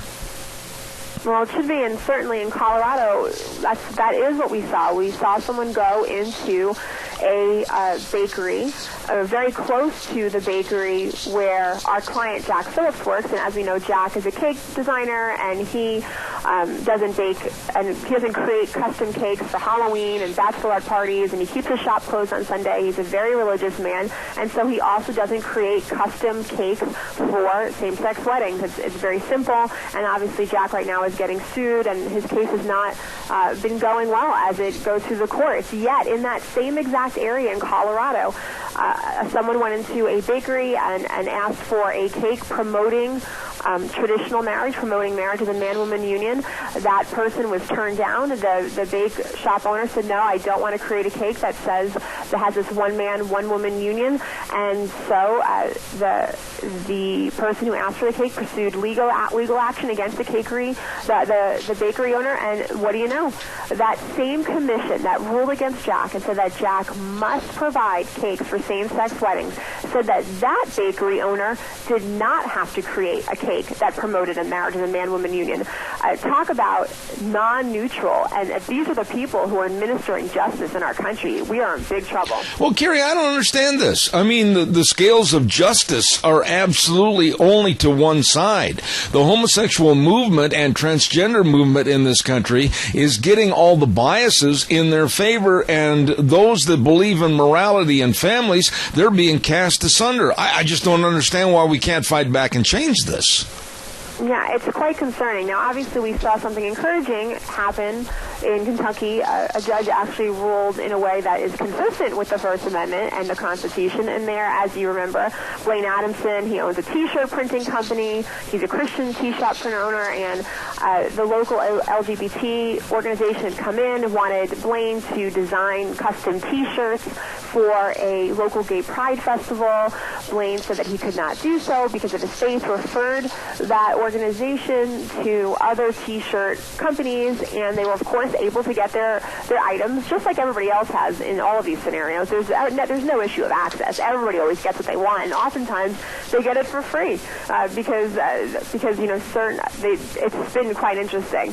But anyway, the Kentucky judge ruled there and said, absolutely, Blaine has a right, has the freedom under the First Amendment to not be forced by the government to promote and create custom messages with which he disagrees, which violates his faith. This is a clear First Amendment issue, and obviously no American should be forced by the government under threat of punishment to create work which violates who they are. You know, Kerry, I don't want to get political on this, but I will say this, that everybody has been pointing their fingers at Donald Trump in condemnation, and they're saying this, that, and the other. Well, when asked at a debate about 2-3 weeks ago, John Kasich spoke up about this, and he basically said that everybody should do business with everyone. He made light of this situation, and I think it lowered John Kasich in my own personal viewpoint. What were your thoughts? Yeah, his initial answer was troubling for sure. The context of the question made it the way the question was posed to him. It almost sounded as if he was being asked, should small business owners turn away people who are gay simply for being gay? And that wasn't really the context of the question. What he was being asked was, should creative professionals be forced by the government to create custom work to endorse or promote a ceremony which violates their religious beliefs? And so at the next debate, he was given a chance to clarify, and he says, look, I don't think that creative professionals should be forced to create custom work and then be dragged into court if they don't do so. Why? And he said, why should anybody why would you want somebody to create, whether it's video, photography for a wedding, or if it's custom cakes or custom floral design, if they don't agree with what you're doing? It doesn't even make any sense, he basically said. That's not American. So he did change his answer later on, saying that these folks that we're talking about should not be forced to participate by the government in this way. I'm going to extend the time that I normally have for this segment because I really want to get into this next story about the ACLU lawsuit that is going to force or trying to force doctors and hospital staff to commit abortions. Please tell our audience what's happening here. That's right. The ACLU is suing Kidney Health hospitals, which is a system of Catholic hospitals throughout the country, and they're suing them, saying that they should be forced to perform abortions. Now, this is a Catholic hospital. Catholic teaching is very clear about the sanctity of life, that life is sacred. From conception until natural death, that is a known tenet of the Catholic faith. And so obviously the doctors and healthcare professionals that work there, do not want to participate in the performing of abortions, and two, that completely undermines the very mission upon which these hospitals were founded. Well, the ACLU says, no, we want to force all doctors and medical professionals to perform abortions, regardless of whether they're Catholic, regardless of whether it's a Catholic hospital, and so they're suing them. And the court just allowed us at Alliance Defending Freedom to intervene in this lawsuit, and we're representing the Catholic Medical Association, the Christian Medical and Dental Association, the American Association of Pro-Life Obstetricians and Gynecologists. And we're saying, look, no American should be forced to commit an abortion. Laws certainly don't require medical personnel to commit abortions against their faith and conscience, and federal law directly prohibits the government from engaging in this kind of coercion. The government also can't tie funding to a requirement that hospitals and healthcare workers give up constitutionally protected freedoms. So we'll be defending the freedoms of really not just the healthcare professionals at these hospitals, but in the big picture, really everyone, because no one should be forced to participate in abortion against their will. Yeah, but let me ask you an obviously very naive question. Wouldn't the Hippocratic Oath, of which all of these doctors ascribe to, wouldn't that take precedence in not taking a life? Right. Well, one would think so, right? And that is certainly the irony of the situation, and it's so sad. The fact that we in this country could potentially force healthcare workers to act contrary to the ethical convictions that led them into the medical profession, and like you said, the very oath that they took, right, to help, to serve, to heal people, to bring life, to go into the healthcare professional means you care about life and preserving life and doing all that you can to preserve and help and heal that life. And so, yeah, it's completely undermining to the Hippocratic Oath. This is unnecessary, and it's against the law. You know, I know this is an outreach into another subject, but I am so concerned, Kerry, about that vacant seat on the Supreme Court when the passing of Antonin Scalia occurred. And now with a possible very liberal source filling that seat, oh my goodness, you must be very fearful of what's going to happen with all of these stories that we're talking about. Well, certainly the loss of Justice Scalia was a big loss to his family, to this country, and to the Constitution. Justice Scalia was known for and respected by everyone for his faithful commitment to the upholding and applying of the Constitution. But as tragic as the loss is, and was of losing Justice Scalia, we didn't lose the Constitution. And if these justices who remain are faithful to applying and upholding the Constitution in the ways they should, they're faithful and making sure that the freedoms of all Americans continue to be preserved, affirmed, protected, as the First Amendment lays them out and the other amendments so clearly, I would hope that these decisions, these cases would see favorable outcomes. Again, if we're looking at the Constitution and we're looking at the First Amendment, they certainly should. This is about freedom, and a freedom that all Americans should care about, regardless of where they fall specifically on these issues. Boy, I tell you what, these are great stories this morning, and you really explained it to us very well. Thank you so much to the Communications Director for the Alliance Defending Freedom, Carrie Kupek. Carrie, God bless you, and stay on top of that other story for me, and if there's anything that develops, call me and I'll put it on the air special, okay? Absolutely, will do. Thanks so much, Zeb. Thank you. God bless. Have a good day. Carrie Kupek with the Alliance Defending Freedom in Washington, D.C. We've got to get a weather forecast in here, and it's brought to you this hour by Rogge Auction Spring Community Sale. Spring Community Sale. Last week when I said Spring Community Sale, the weather was nice, and oh my gosh, look outside. Anyway, the great big Spring Community Sale is going to be at the Minidoka County Fairgrounds on April 9th, and I'll tell you better be consigning right now. Farm equipment, livestock, weapons, ammo, ATVs, side-by-sides. They are not going to be accepting household items. This is a quality sale. Get a hold of Ron Rogge at 431-6187 or Cade Rogge at 431-0074 or go to their website, RoggeAuctions.com. Big spring community sale coming up on April 9th. Right now, here's Gina with the weather.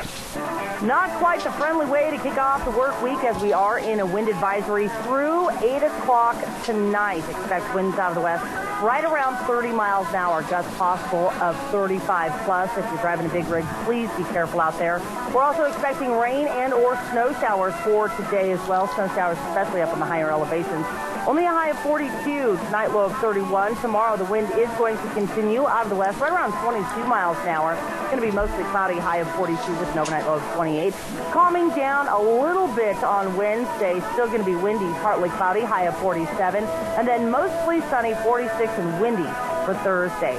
Yesterday's high was 50, the overnight low was 40. That is your weather for Zeb at the Ranch. She does a great job on the weather. Thank you, Gina. Brought to you this hour by Rogge Auction. Spring Community Sale, April 9th. Be sure and get your consignments in right now so they can get on the sale bill. Go to their website, RoggeAuction.com, or give them a call at 431-6187. All right, your calls are welcome and appreciated. 436-2244, 1-866-927-4587. Give me a call on the time remaining. You know, a lady called me last week and on my cell phone, and I readily give out my cell phone number. If you want to call me anytime, feel free to do so, and we'll talk about various subjects for this program. And she said, you know, I honestly believe that the United States of America is in the worst shape it's ever been, with a lack of leadership and a lack of respect. I really appreciated that lady's viewpoint. And she went on and we talked about what's going on in this country because of liberalism. And I honestly will pinpoint and say that I think liberalism is the problem. We don't have any strict rules and guidelines anymore. We don't have any yes or no and stay that way. We don't have any real black or white. We're afraid that we're going to hurt someone's feelings. Well, on this program, I'm not afraid of that. It's an opinion program based on fact. And the gimme-gimmes and the wah-wah-wah attitude is killing this country. It's killing what this country stands for. And as I watched the deal about Donald Trump and his rallies, I really had to sit back and look at this objectively and say, there it is, plain as the nose on your face. The problem with America today. Somebody doesn't like what somebody else is saying. Somebody has something that someone else wants, but they don't want to work for it. Somebody has the gimme, gimme mentality or the wah, wah, wah attitude, and they're going to cause disruption and discord. And that's exactly what happened at these rallies. MoveOn.org, George Soros, the Black Lives Matter detestable group, all of them wanting something that they don't want to sit down and work for. And the key word is work. And I got to tell you that I do agree with Donald Trump. I do agree with his managers and his handlers. Yes, I affirm that we need strict policies to correct this situation. This wah-wah, gimme-gimme attitude might involve some of those people getting some bloody noses. Am I advocating violence? Absolutely not. But when it comes to disrupting our American society, when it comes to disrupting a rally where people are exercising the rights of free speech and a location that they have paid the rent for, and someone comes in there intent on either taking them out or taking over the microphone to shut them up, maybe a bloody nose is acceptable. Your thoughts. Give me a call, 436-2244, 1-866-927-4587. Don't forget our friends at Lee's Furniture, Floors, and More at 459 Overland in Burley. Oh, my goodness, all the brand names, and a newly expanded sleep center, too. All the mattresses and all the bedroom slats. Oh, you can snore to high heaven. They've got all the great furniture for you, whether it's for your dining room, your bedroom. Oh, they've got all the recliners, my goodness sakes, and they got those lift recliners. It's all there with people that really know and understand furniture. And that's, of course, our friends at Lee's Furniture, Floors, and More at 459 Overland in Burley. You stop in and see them today, okay? What are your thoughts on this? You know, are we just going to sit back and let these rebel rousers, these discontented souls take over and stop and squash everything? Can you imagine, honestly, this punk in Ohio? He came within 4 feet of getting Donald Trump. Now, one didn't know at that time whether he had a weapon on him, whether he had a knife, whether he had a gun. And on the reverse of that story, had the Secret Service people shot and killed him in his act of rage, they wouldn't have been at fault. This young man was the attacker. But you have the disruption, you have the filthy language. Some of the language they use when they're protesting is absolutely disgusting.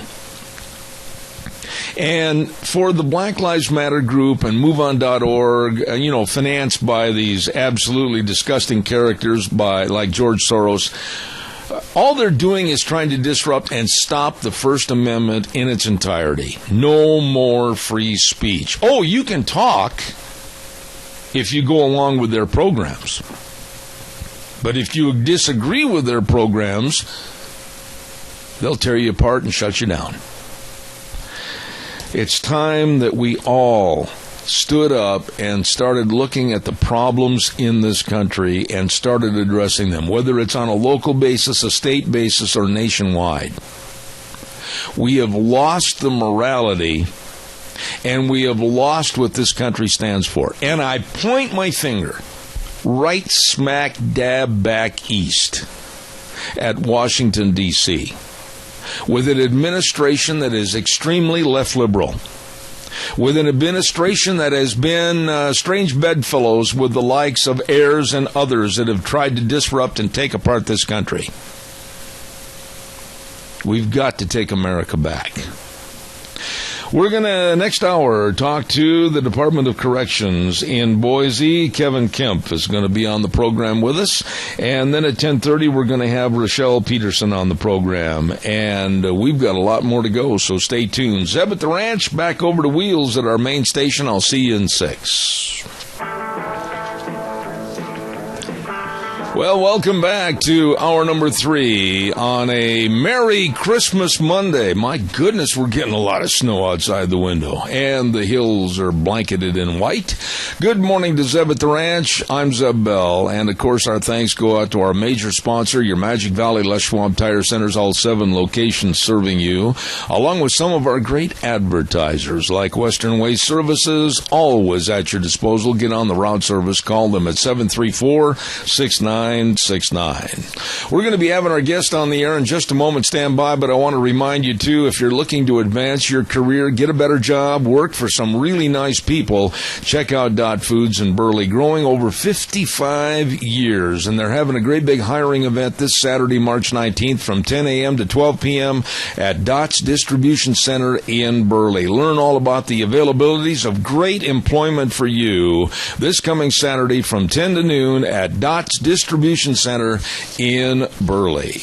Don't forget, too, Doug's Alternator and Starter Repair at 635 21st Street, Alfresco Road in Hayburn. The number to call for an appointment is 878-4991. Doug can rebuild starters, alternators, and generators. That old boy can fix everything from lawnmowers to choo-choo trains. Doug's Alternator and Starter Repair. You give him a call or stop in and see him today.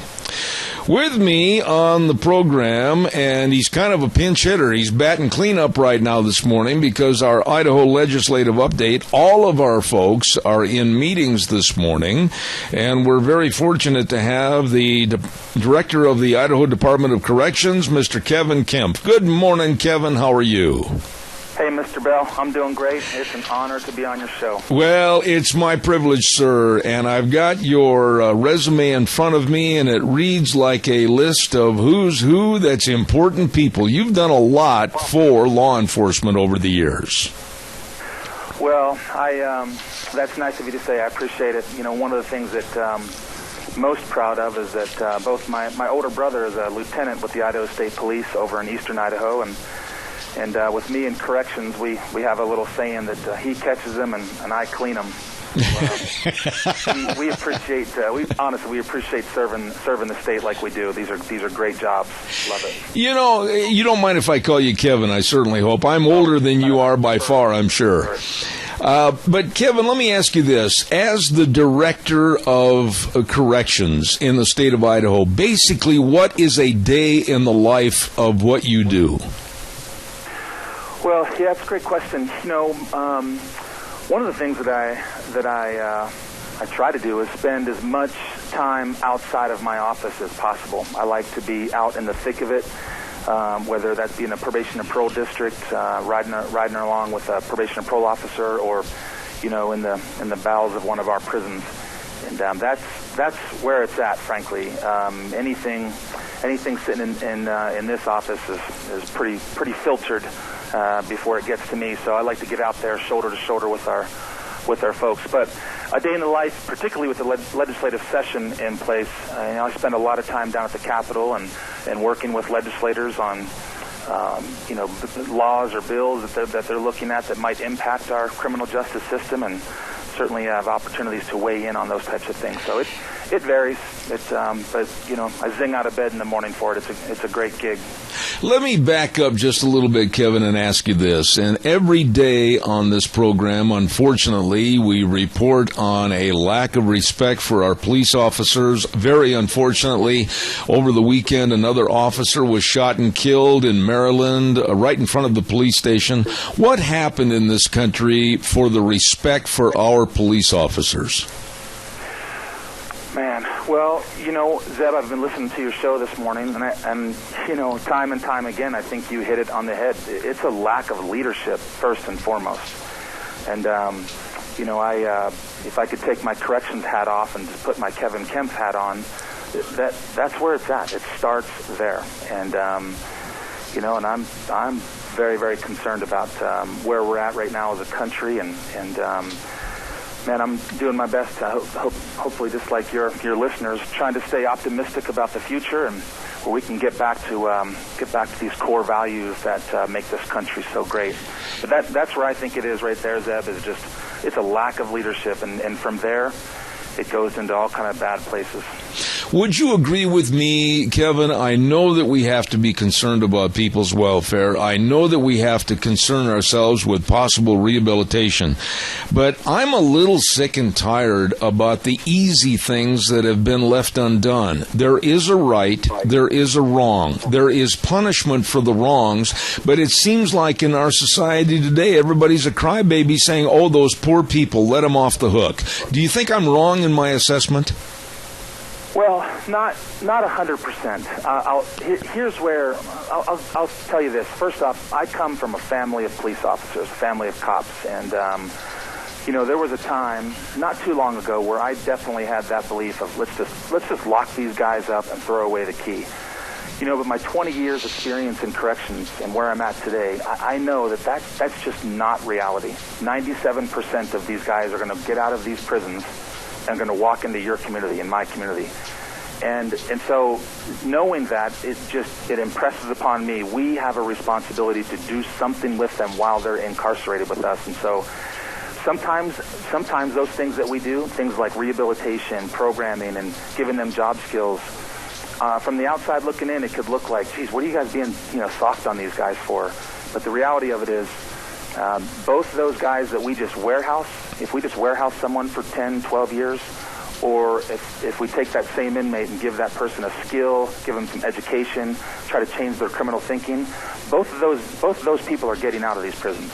And I know which one I would rather face my cute wife on the green belt, and not the one that we've just warehoused and have done nothing with. So I really do believe doing those types of things is a form of sustainable public safety. Well, Kevin, I don't mean to beat this horse to death, but I guess maybe with my naive attitude, and I don't understand, how do you pick and choose as to who you think has been rehabilitated and ready to go back into society without causing danger? I mean, how do you know? How can you trust these guys? Yeah, it's a great question. I think that's probably an age-old issue. First off, in Idaho, the Parole Commission in Idaho is the group that determines who gets out. So they control the back door of our system. And I think if one of our parole commissioners were here today, they would probably tell you that they look at the things that they can look at. They want to look at this inmate's behavior while they were in prison. What type of crime are they doing time on? They look at a lot of different risk factors, like how young the inmate is, who they hang out with, those types of things. And then based off of all that information, they make that obviously the best decision they possibly can in the interest of public safety. In Idaho, comparatively, we actually benefit greatly from a fairly good recidivism rate, as opposed to some other states that, it can be up in the 60%, 70 percentile that are coming back to prison. Most prisons... There's a lot of factors that go into making that decision. Absolutely. Now, I'm saying this from a naive attitude, so correct me if I'm wrong, but I would say that I know a lot about various problems in prisons across the western United States.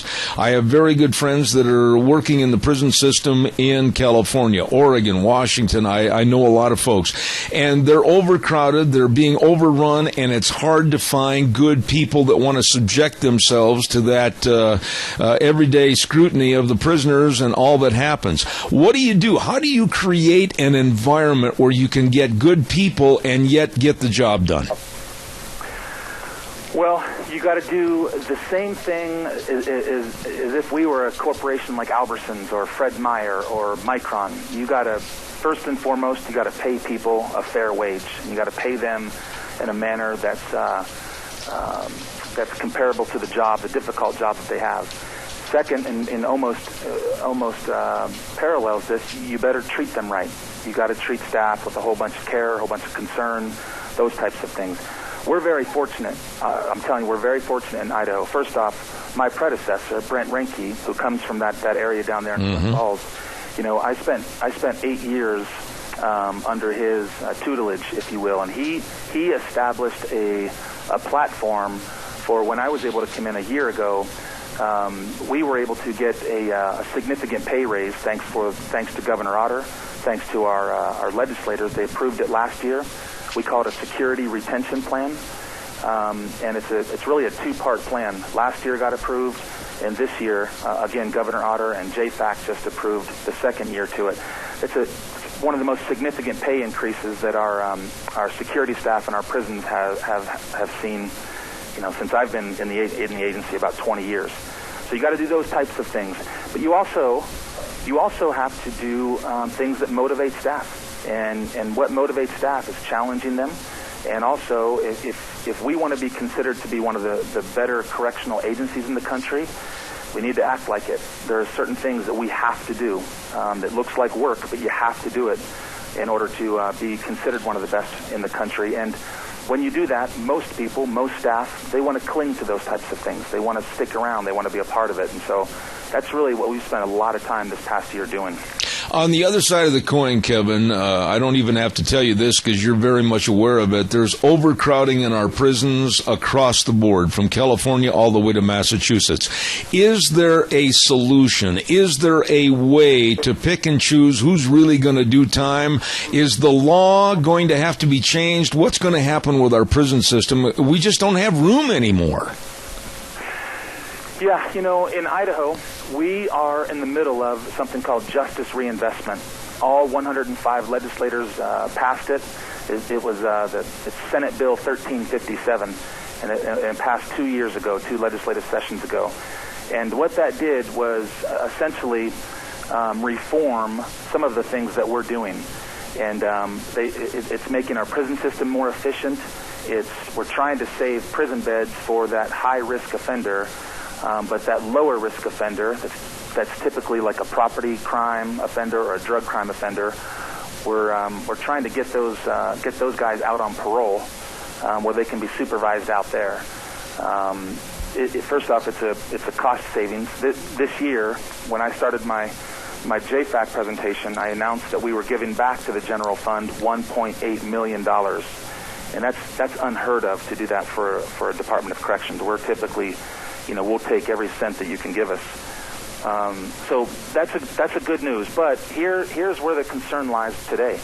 So our prison system in Idaho right now is trending down. We're 400 inmates less than we were 6 months ago, and most of them are property and drug crimes offenders. But they're not magically disappearing. They're going to parole. They're going to our communities.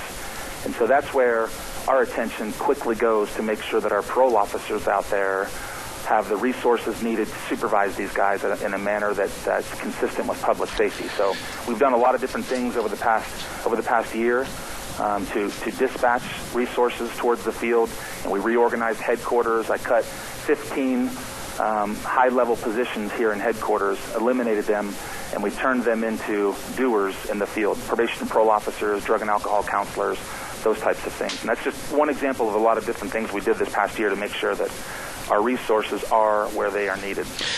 Kevin, there seems to be across the United States a major movement right now to legalize certain drugs, legalize pot, legalize drugs in general. I don't want to live in a society where grade school kids are standing on the corner with their bicycles buying drugs and then going off to a baseball game.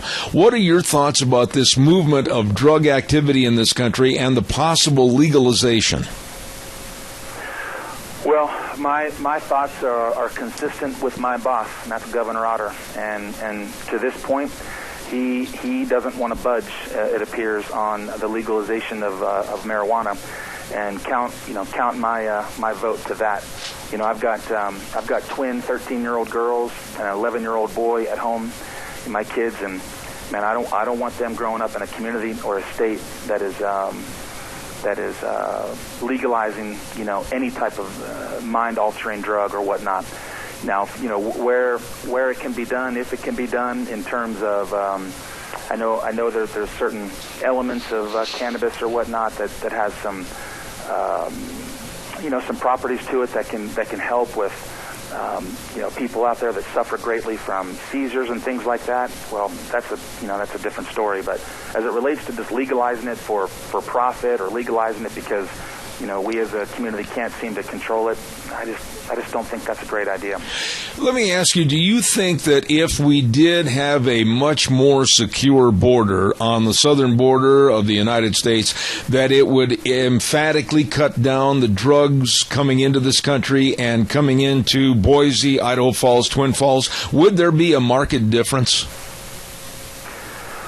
Well, I hate to say it, but I'm probably going to say it, because I certainly, again, my brother being a lieutenant with the state police, specifically with narcotics, and it appears that's where the vast majority of our drugs are coming today.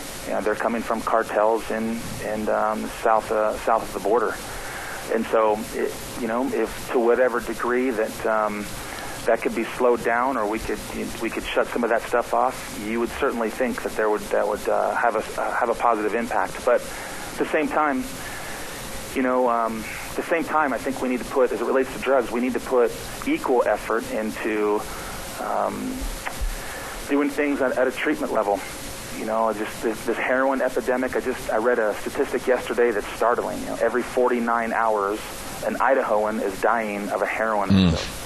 Wow. And that's just crazy. Yeah. And, I know we won't be able to arrest our way out of it. That's not going to happen. So I think we do have to do whatever it looks like to act like Idahoans, get shoulder to shoulder with the treatment community, our hospitals, and try to figure out a way where we can beat this thing. But man, it's what a tough issue it is. And our officers, our probation and parole officers, man, they're on the front lines out there. They see it every single day. And so whatever resources we can throw their way, we've got to do it. Kevin, as the Director of Corrections for the state of Idaho, and I don't mean to put you on the spot, but it's a question that needs to be asked.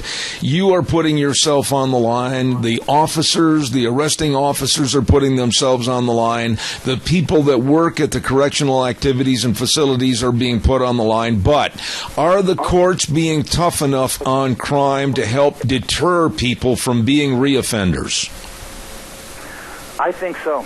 If you, as you and I get to know each other, you'll know that. I'll be a straight shooter with you, and we benefit greatly from working in this state. I spend a lot of time outside of the state on some national organizations with corrections. And, our governor's office, our legislators, they listen to us. They provide us the resources that we need. We have a great relationship with our judiciary. Matter of fact, I think most of the complaints, if you will, are more towards thinking that they're a little too tough on crime or whatnot. But, that's not where I don't think that's where our attention needs to turn right now. But, that might be best answered by someone much smarter than me. What about juveniles and the way we treat our juvenile offenders, etc.? Are we being tough enough on the kids from the get-go so that they don't have that routine and offender program to where they're coming back many times through the system? Zeb, here's what I know. I know that we could spend every single ounce of our efforts trying to fix our adult correctional system. And if we don't spend enough time fixing the feeder system to our adult correctional system, we're wasting our time. And that feeder system, in my mind, first off, it starts in the home. Right. And secondly, it starts in our early education, our schools and things like that. And I know resource-wise and things like that, you're not going to find too many correction folks that are going to disagree with the fact that any type of resources or funds going towards our school district, we feel that's a very good thing. We see all of that as our feeder system to our system. And so we got to get them early, got to fix them early before they get to us. As you know, it's tough to fix. It's tough to fix us adults sometimes, and better get them when they're more impressionable down in those early ages. One last question here, Kevin, before I let you go this morning, and I'm very concerned about it here in the state of Idaho, and we've seen it be the ruination of many areas with gang activity, like Southern California, around Bakersfield, etc. What about gang activity in the state of Idaho? Is it a big problem now? Is it a growing problem, or is it being nipped in the bud before it gets too large? It is a problem. I'm happy to say that our chiefs of police, our sheriffs across the state, they recognize it. I think they've taken great steps to suppress it. It's certainly a problem in our prison system. Without question, 20% of our inmates give us 80% of our problems. And that 20% is generally made up of those what we call security threat groups, prison gangs. And so it is definitely a problem, but nothing that I have seen over my past, several years in these roles, nothing that I've seen where I've seen chiefs of police or sheriffs that are turning a blind eye to it. It feels like they're doing the right thing and putting resources towards suppressing it. And I think, I'd like to think we have a pretty good handle on it right now as a state. I'm impressed with this man, folks. Kevin Kempf with the Department of Corrections. He's the director of the Idaho Department of Corrections. And I want to say this, Kevin, I hope you'll come back. We've got a lot more questions we could ask at a later date. Please reserve some time for us in the future, and we'll have you back on this program. I'll do it. It was an honor being on your show. Thank you very much, Deb. Thank you, sir. Kevin Kempf with the Department of Corrections. I really enjoyed that conversation, and I wish him the very best. He's a very sharp individual and knows what he's talking about. Thank you very much. And I want to say thank you to Senator Kelly Anthon. Kelly set that up for me. And I mean this. Kelly was busy this morning. Fred Woods was in a meeting. And, of course, Speaker of the House Scott Bedke was in a meeting. And it was during our Idaho legislative update this hour. And Kelly took the time and effort to line up this gentleman. And I really want to say thank you. Mr. Kempf with the Idaho Department of Corrections. Outstanding interview. Thank you very much. By the way, on Thursdays, don't forget that we have another segment that's very important, and it's called Cassia County School Days. And, of course, it's brought to you by Ambulatory Surgery Center at 1344 Highland Avenue in Burley, and the number to call, 677-8888. All your outpatient surgeries, nasal and ear surgery, foot and knee surgery, life-saving colonoscopies, please call and find out how they can save you hundreds of dollars and get outstanding care at the Ambulatory Surgery Center, 1344 Highland in Burley, 677-8888. Along with A Child's World at 1308 Overland in Burley. Oh my goodness, they've got all the spring clothing, and of course they've got all the games and puzzles, family-oriented and fun family items, and along with the Cherokee Scrubs, they've got it all for you. Please stop in and see some really nice people at A Child's World, 1308 Overland in Burley, along with Ambulatory Surgery Center, bringing you on Thursdays Cassia County School Days at 1010. Oh, and we've got a brand new sponsor on the program, advertiser, I should say, and we want to give them a real hello and thank you. And it's called the Cutting Edge Curbing. And thanks to Sarah and Mike Baxter. This is a wonderful business, and they've got curbing that they can do in various styles and various colors and various stamping. I'll tell you what, they offer a wide variety of colors and stamps that will add beauty and value to your property. And the curbing can kind of be a slant curbing, a mower's edge curbing, a square or dome top. You call them for curbing on your property. Cutting Edge Curbing at 424 16th Street in Rupert, and the number to call, 808-3360. Really good folks. You call them today. Cutting Edge Curbing. We're going to take a little break right now and come back with our next guest in just a few moments. You stay tuned. Now back to Zeb at the Ranch on AM 1230 KBAR. To reach Zeb, call 436-2244 or toll free 1-866-927-4587. And now, here is Zeb. We're back in the saddle for about another 30 minutes on the program this morning. Good morning to you and yours. This next lady that's going to be my guest has been on the program before, and she is an excellent writer and had written an article for the Weekly Standard called Why They Hate Exxon, and she is going to be next up. She's a member of the National Association of Scholars, which they didn't call me and see if I wanted to be in attendance. Hello, Rochelle Peterson. How are you? I'm well, Zeb. How are you doing? You know, I got to ask you, what is, please explain it to me, the National Association of Scholars? I mean, I feel left out.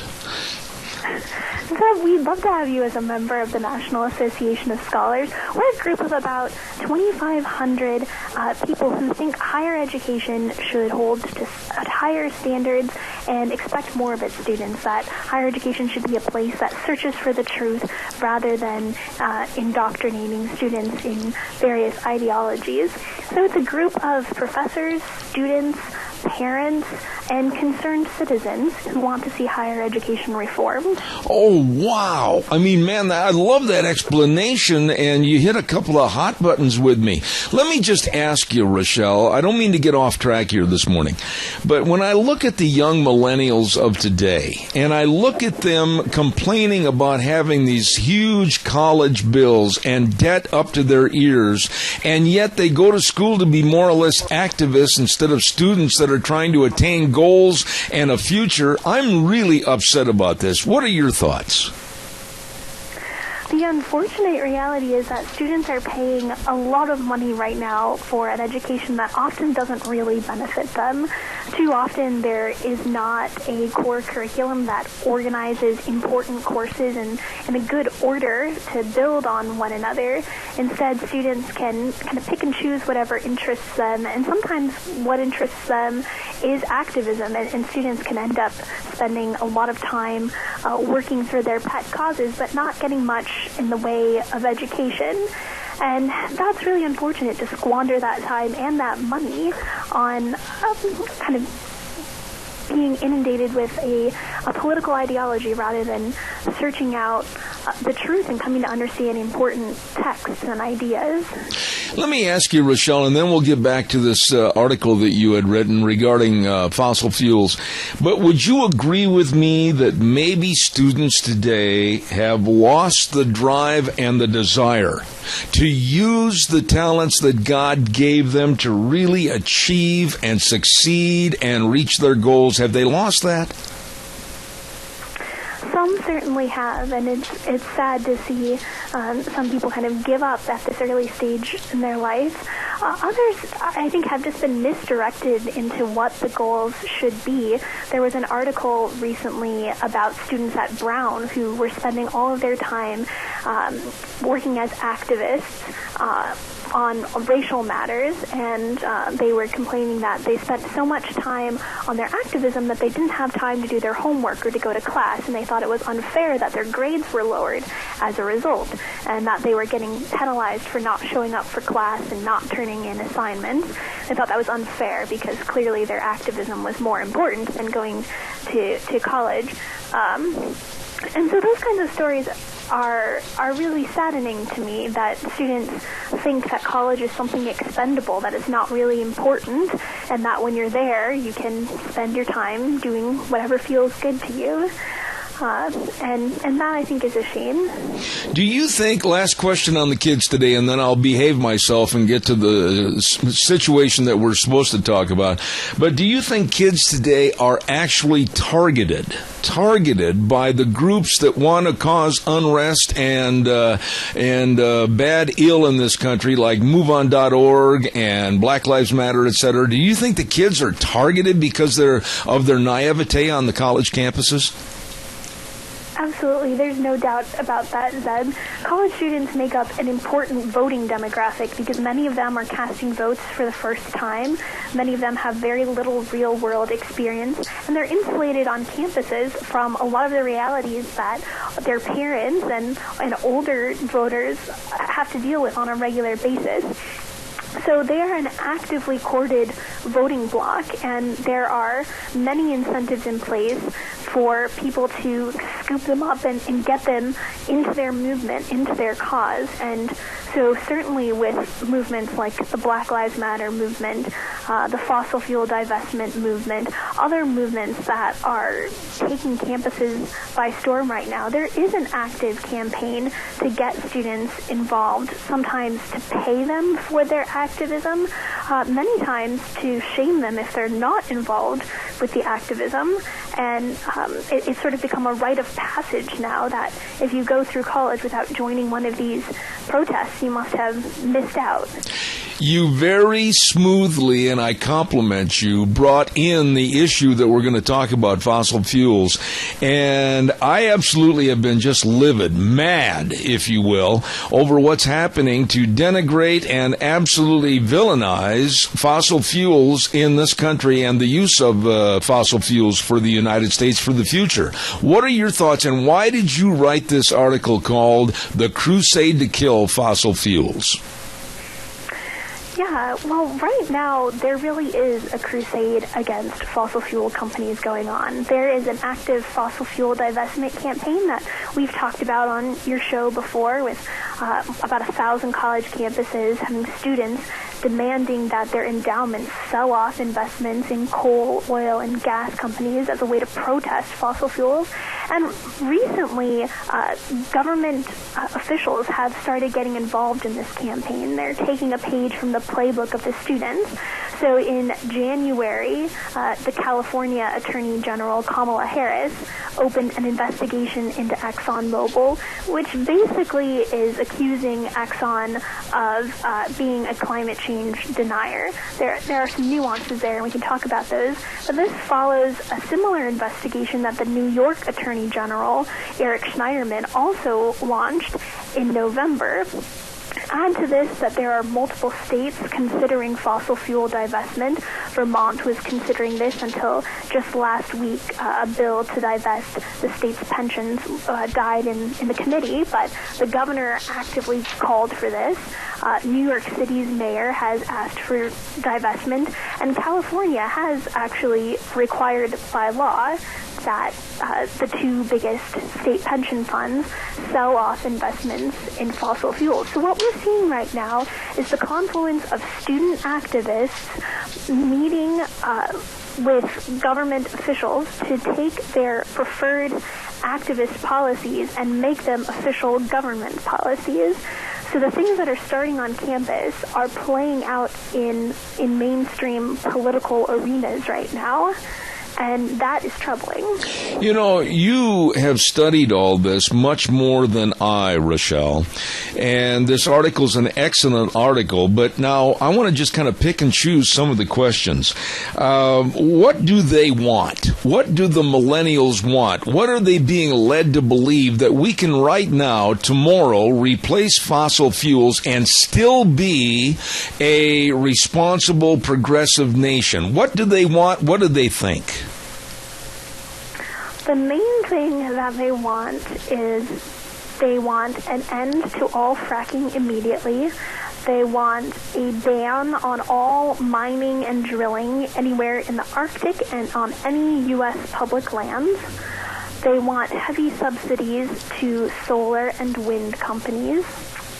And they want their colleges to not only divest from fossil fuel companies, but to reinvest those millions of dollars into renewable energy companies, particularly into solar and wind companies. These are policies that, if enacted, would pretty much leave the United States careening straight for Solyndra 2. Solyndra, of course, being the failed renewable energy company that received millions of dollars in government loans that were never repaid after it went bankrupt. And if it doesn't lead us heading straight towards a second version of Solyndra, it would lead us towards nationalized energy, because it simply isn't feasible to rely 100% on renewable energy right now, and to force the private fossil fuel companies out of business, as these students would like to do, would leave the government to step in and fill the void and create some kind of interim energy company until they deem renewable energy. I would like to have a class. I would like to have a class, Rochelle, with about maybe 25 or 30 of these millennials that haven't got the common sense that God gave a bicycle spoke.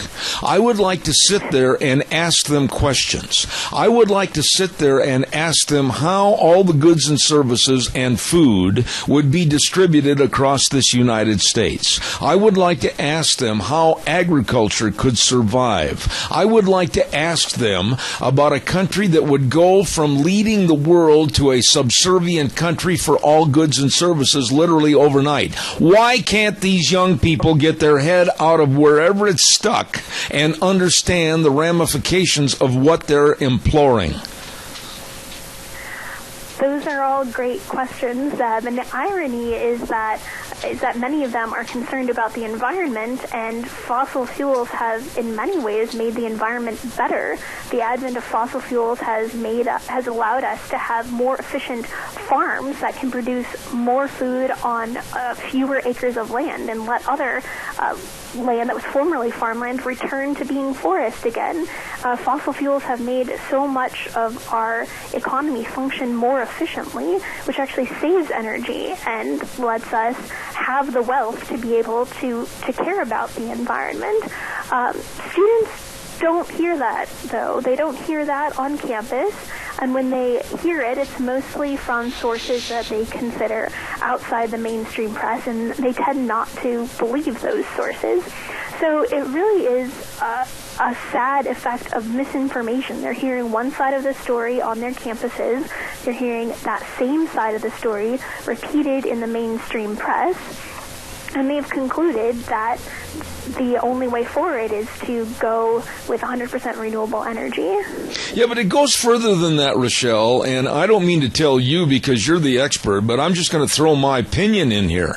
It goes right back to kindergarten, elementary school, high school, and then the first couple of years of college. These kids are being indoctrinated that basically anybody that's involved in energy or food production or whatever is wearing a black hat and has a black beard, and they're the bad guys. This has got to stop, and I don't know how we get our voice in front of them to really try to save them from themselves. How do we do it? Well, yeah, there are many battlefronts to fight on, and you're right that this does go back even to K-12 education. The science version of the Common Core state standards leans very heavily in this direction as well, and that's a problem because young students will learn from their very first days in school that the days of fossil fuel are numbered and we must get rid of them immediately. How to fix this? Partly it takes parents standing up and defending what should be a curriculum that is created with integrity for their students at the K-12 level, but also the students whose tuition they're still paying for college. It takes students who are not willing to be indoctrinated to stand up bravely and express their concerns with the misinformation that's being fed to them. One of the most encouraging things I found when I was doing the research for this project was that there's a silent majority, even of young people, even of millennials and college students, who think that the radical environmental campaign is wrong and has been forced upon them. But they feel ashamed to say that. They feel like it's not okay to suggest that, and that they would be shamed and been boycotted by their peers. If enough people stand up and push back against this, I think they will realize that there are many, many other people, even many of their peers, who stand with them and that they will not be alone. So what it really takes is bravery and a strong command of the facts by a few people who are willing to stand up and call out the falsehoods that are being propagated. You know, I wish the young people could realize and understand how much their life will change drastically and not for the better. They're not going to have mom and daddy pick them up in the great big Suburban and take them home for Thanksgiving. They're not going to be able to turn their light switches on at their dorm rooms. They're not going to be able to go out and get pizza. They're not going to have a taxi pick them up on the street corner. They're going to probably not realize that without the fossil fuels and without the energy that we need to be a progressive and progressive nation for the future, they're going to possibly look at a future of not having an education, but just trying to survive by living in a cave and burning buffalo dung. That's how dumb some of these kids are. Yeah, you're right, Seb. You're right. A fossil fuel-free future would be very energy deficient and would strip away many of the benefits of our civilization today. But what about politicians? It's got to go to that end, too. The Hillary Clintons and the Bernie Sanders that are leading these kids astray with this wrong thinking. I mean, my goodness, when is it going to be that somebody's going to stand up and make corrections? When are the networks going to start carrying these stories? When's the media going to be shamed into carrying the truth? I mean, we're in trouble right now, Rochelle.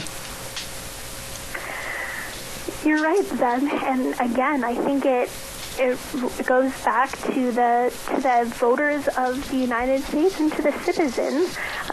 Our country is still a republic at this point. Our voices still do matter, no matter how much they have been shut out of some of the mainstream publications and kind of disowned on many college campuses.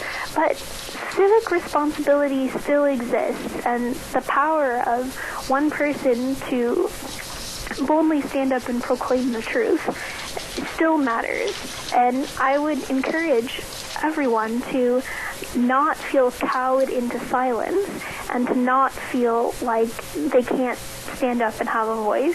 Everyone can, and I think when people stand up and do that, it will make a difference. Now, tell everybody in my audience, please, how they can read your excellent article that was in the Weekly Standard. Is there a website or whatever that they can check it out? Yes, you can read it directly at weeklystandard.com, or you can also go to the National Association of Scholars website, nas.org. We have it posted there as well. I'm blessed to have you on the program. I mean that. And I'm going to save this article because I want to reread it, and I'm sure I'm going to call you back in the next couple of weeks and have you back on the program. Excellent job, and I still feel very diminished and subdued because I'm not a member of the National Association of Scholars. Rochelle Peterson, God bless you. Thank you so much. Find out on our website how to join. We'd love to have you. All right. Thank you. God bless. Take care. Thanks. Thank you. Very nice lady right there, and excellent article. These kids just don't understand. These kids just don't understand. Don't give me this garbage. Well, they're in college. They're at Princeton. They're at Harvard. They're at the University of Idaho. They're at the University of California. Why? They're getting a great education. Bunk. There's another word I wanted to use, but I can't. They are being and having their minds altered into this liberalism, this garbage, to where absolutely they think that the world's going to spin on top of their little bitty heads and all is going to be pie and ice cream and perfect for them. That's what they're being told. They don't realize the ramifications of no energy. They don't realize the ramifications of not being able to produce food and distribute it in this country. They don't realize about the trucking industry. They don't appreciate the network that goes into feeding the millions in this country and, for that matter, the world, and all the transportation costs and everything. They haven't got a clue. And I point my finger in blame at the Hillary Clintons, the Obamas, the Bernie Sanders, and the overeducated twits that call themselves professors that lead these kids down the wrong path. They ought to be buggy whipped. And now, it's time for the weather. Brought to you by Scarro's Meats, 331 North Road, Jerome. The number to call, 324-7657. They are changing the way we eat, one delicious bite at a time. Don't forget tax return meat bundle time. Oh, you got money coming back from the government? Oh, well, they at Scarro's can help you. You better believe, with beef, pork, and chicken.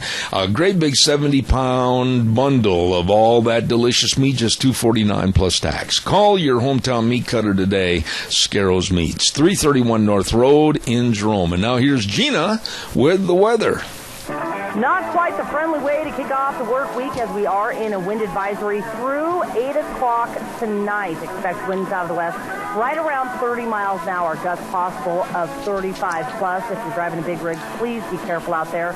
We're also expecting rain and or snow showers for today as well. Snow showers especially up on the higher elevations. Only a high of 42, tonight low of 31. Tomorrow the wind is going to continue out of the west right around 22 miles an hour. It's going to be mostly cloudy, high of 42 with an overnight low of 28. Calming down a little bit on Wednesday. Still going to be windy, partly cloudy, high of 47. And then mostly sunny, 46 and windy for Thursday. Yesterday's high was 50. The overnight low was 40. That is your weather for 7 at the range. Gina, thank you very much. Job well done. And the job is always well done at your hometown meat cutter, Scarrows Meats, 331 North Road, Jerome, 324-7657. They are changing the way we eat, one delicious bite at a time. You know, this weather is crazy. 40 minutes ago when I was visiting with Kevin Kemp, I forgot his name, Kevin Kemp, pardon me, very rude of me to forget his name, Idaho Department of Corrections, I couldn't see 30 feet out my back window. It was cloudy, it was blowing, and the snow was coming down. Now, clear skies, and I can see the mountains up by Sun Valley. What in the world? Wacky spring weather. And by the way, I don't like daylight saving time. How many of you hate daylight saving time like I do? Raise your hands. Keep one on the wheel if you're driving. I can't stand daylight saving time. By the way, there was a story this morning, real early. I got to get this. It came on at 4:10 this morning. That they have found out through their studies, this is not Zeb saying this is a study that was come out, and it said over 300 deaths had been attributed to daylight saving time and the time change and drowsy drivers trying to make it to work right after daylight saving time went into effect. I don't know, but it sure messes up your body clock for a couple of days. I don't like daylight saving time. Don't forget our friends at your Magic Valley Les Schwab Tire Centers. Oh, my goodness sakes, all 7 locations there to serve you. Let's talk about convenient credit. Yes, sirree, Bob, for cars and services. You better believe it. They can help you. You need a new set of tires? They've got the credit there for you. You need a new set of custom wheels for your four-wheeled wonder? You better believe it. They've got all the tires, all the different tread designs for all the different driving conditions. Yes, sir. And front-end alignments and shocks and struts and batteries. And, of course, the best in brake service. You'd better believe it. You stop in, and when you do, they'll come out at a high lope and say, "How may we help you?" At Lane and Rupert, Dave on Blue Lakes and Twin, Mike and Buell, Mike and Jerome, the Twist family in Paul, John on Poline in Twin Falls, and Randy on Overland in Burley. Your Magic Valley Les Schwab Tire Centers. Absolutely the best. What do we got cooking tomorrow? Well, let's take a look here. We've got open forum from 8:06 to 9. Frosty Woldridge is going to be on at 9:06. And then we've got Michael Brown coming on the program tomorrow. And for the life of me, I can't remember what I've got him scheduled to talk about. And then we're also going to have Dr. History. Oh, we've got a bunch of people tomorrow on the show for the March 15th edition. Don't you miss it. And let's see what else have I got to tell you here real quick before we get ready to sign off this morning. I think that's about it. But anyhow, be careful out there, and with the wind blowing and the spring-like conditions, you never know what the weather's going to be, so always be prepared. But we will have a very interesting first hour tomorrow from 8:06 to 9. That's when we kind of have an open forum, and you can ask questions or give your opinion on various subjects, so be sure and tune in.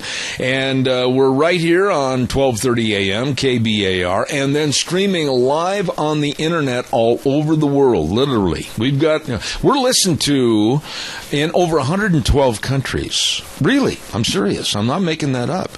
And if you want to just go to zebbell.com and click on the audio button, bingo, there I am. So we appreciate it. Until tomorrow morning at 8:06, remember the way things were, the way things ought to be. Old Uncle Wheels over at the station is going to take it away. We'll see you tomorrow morning. God bless.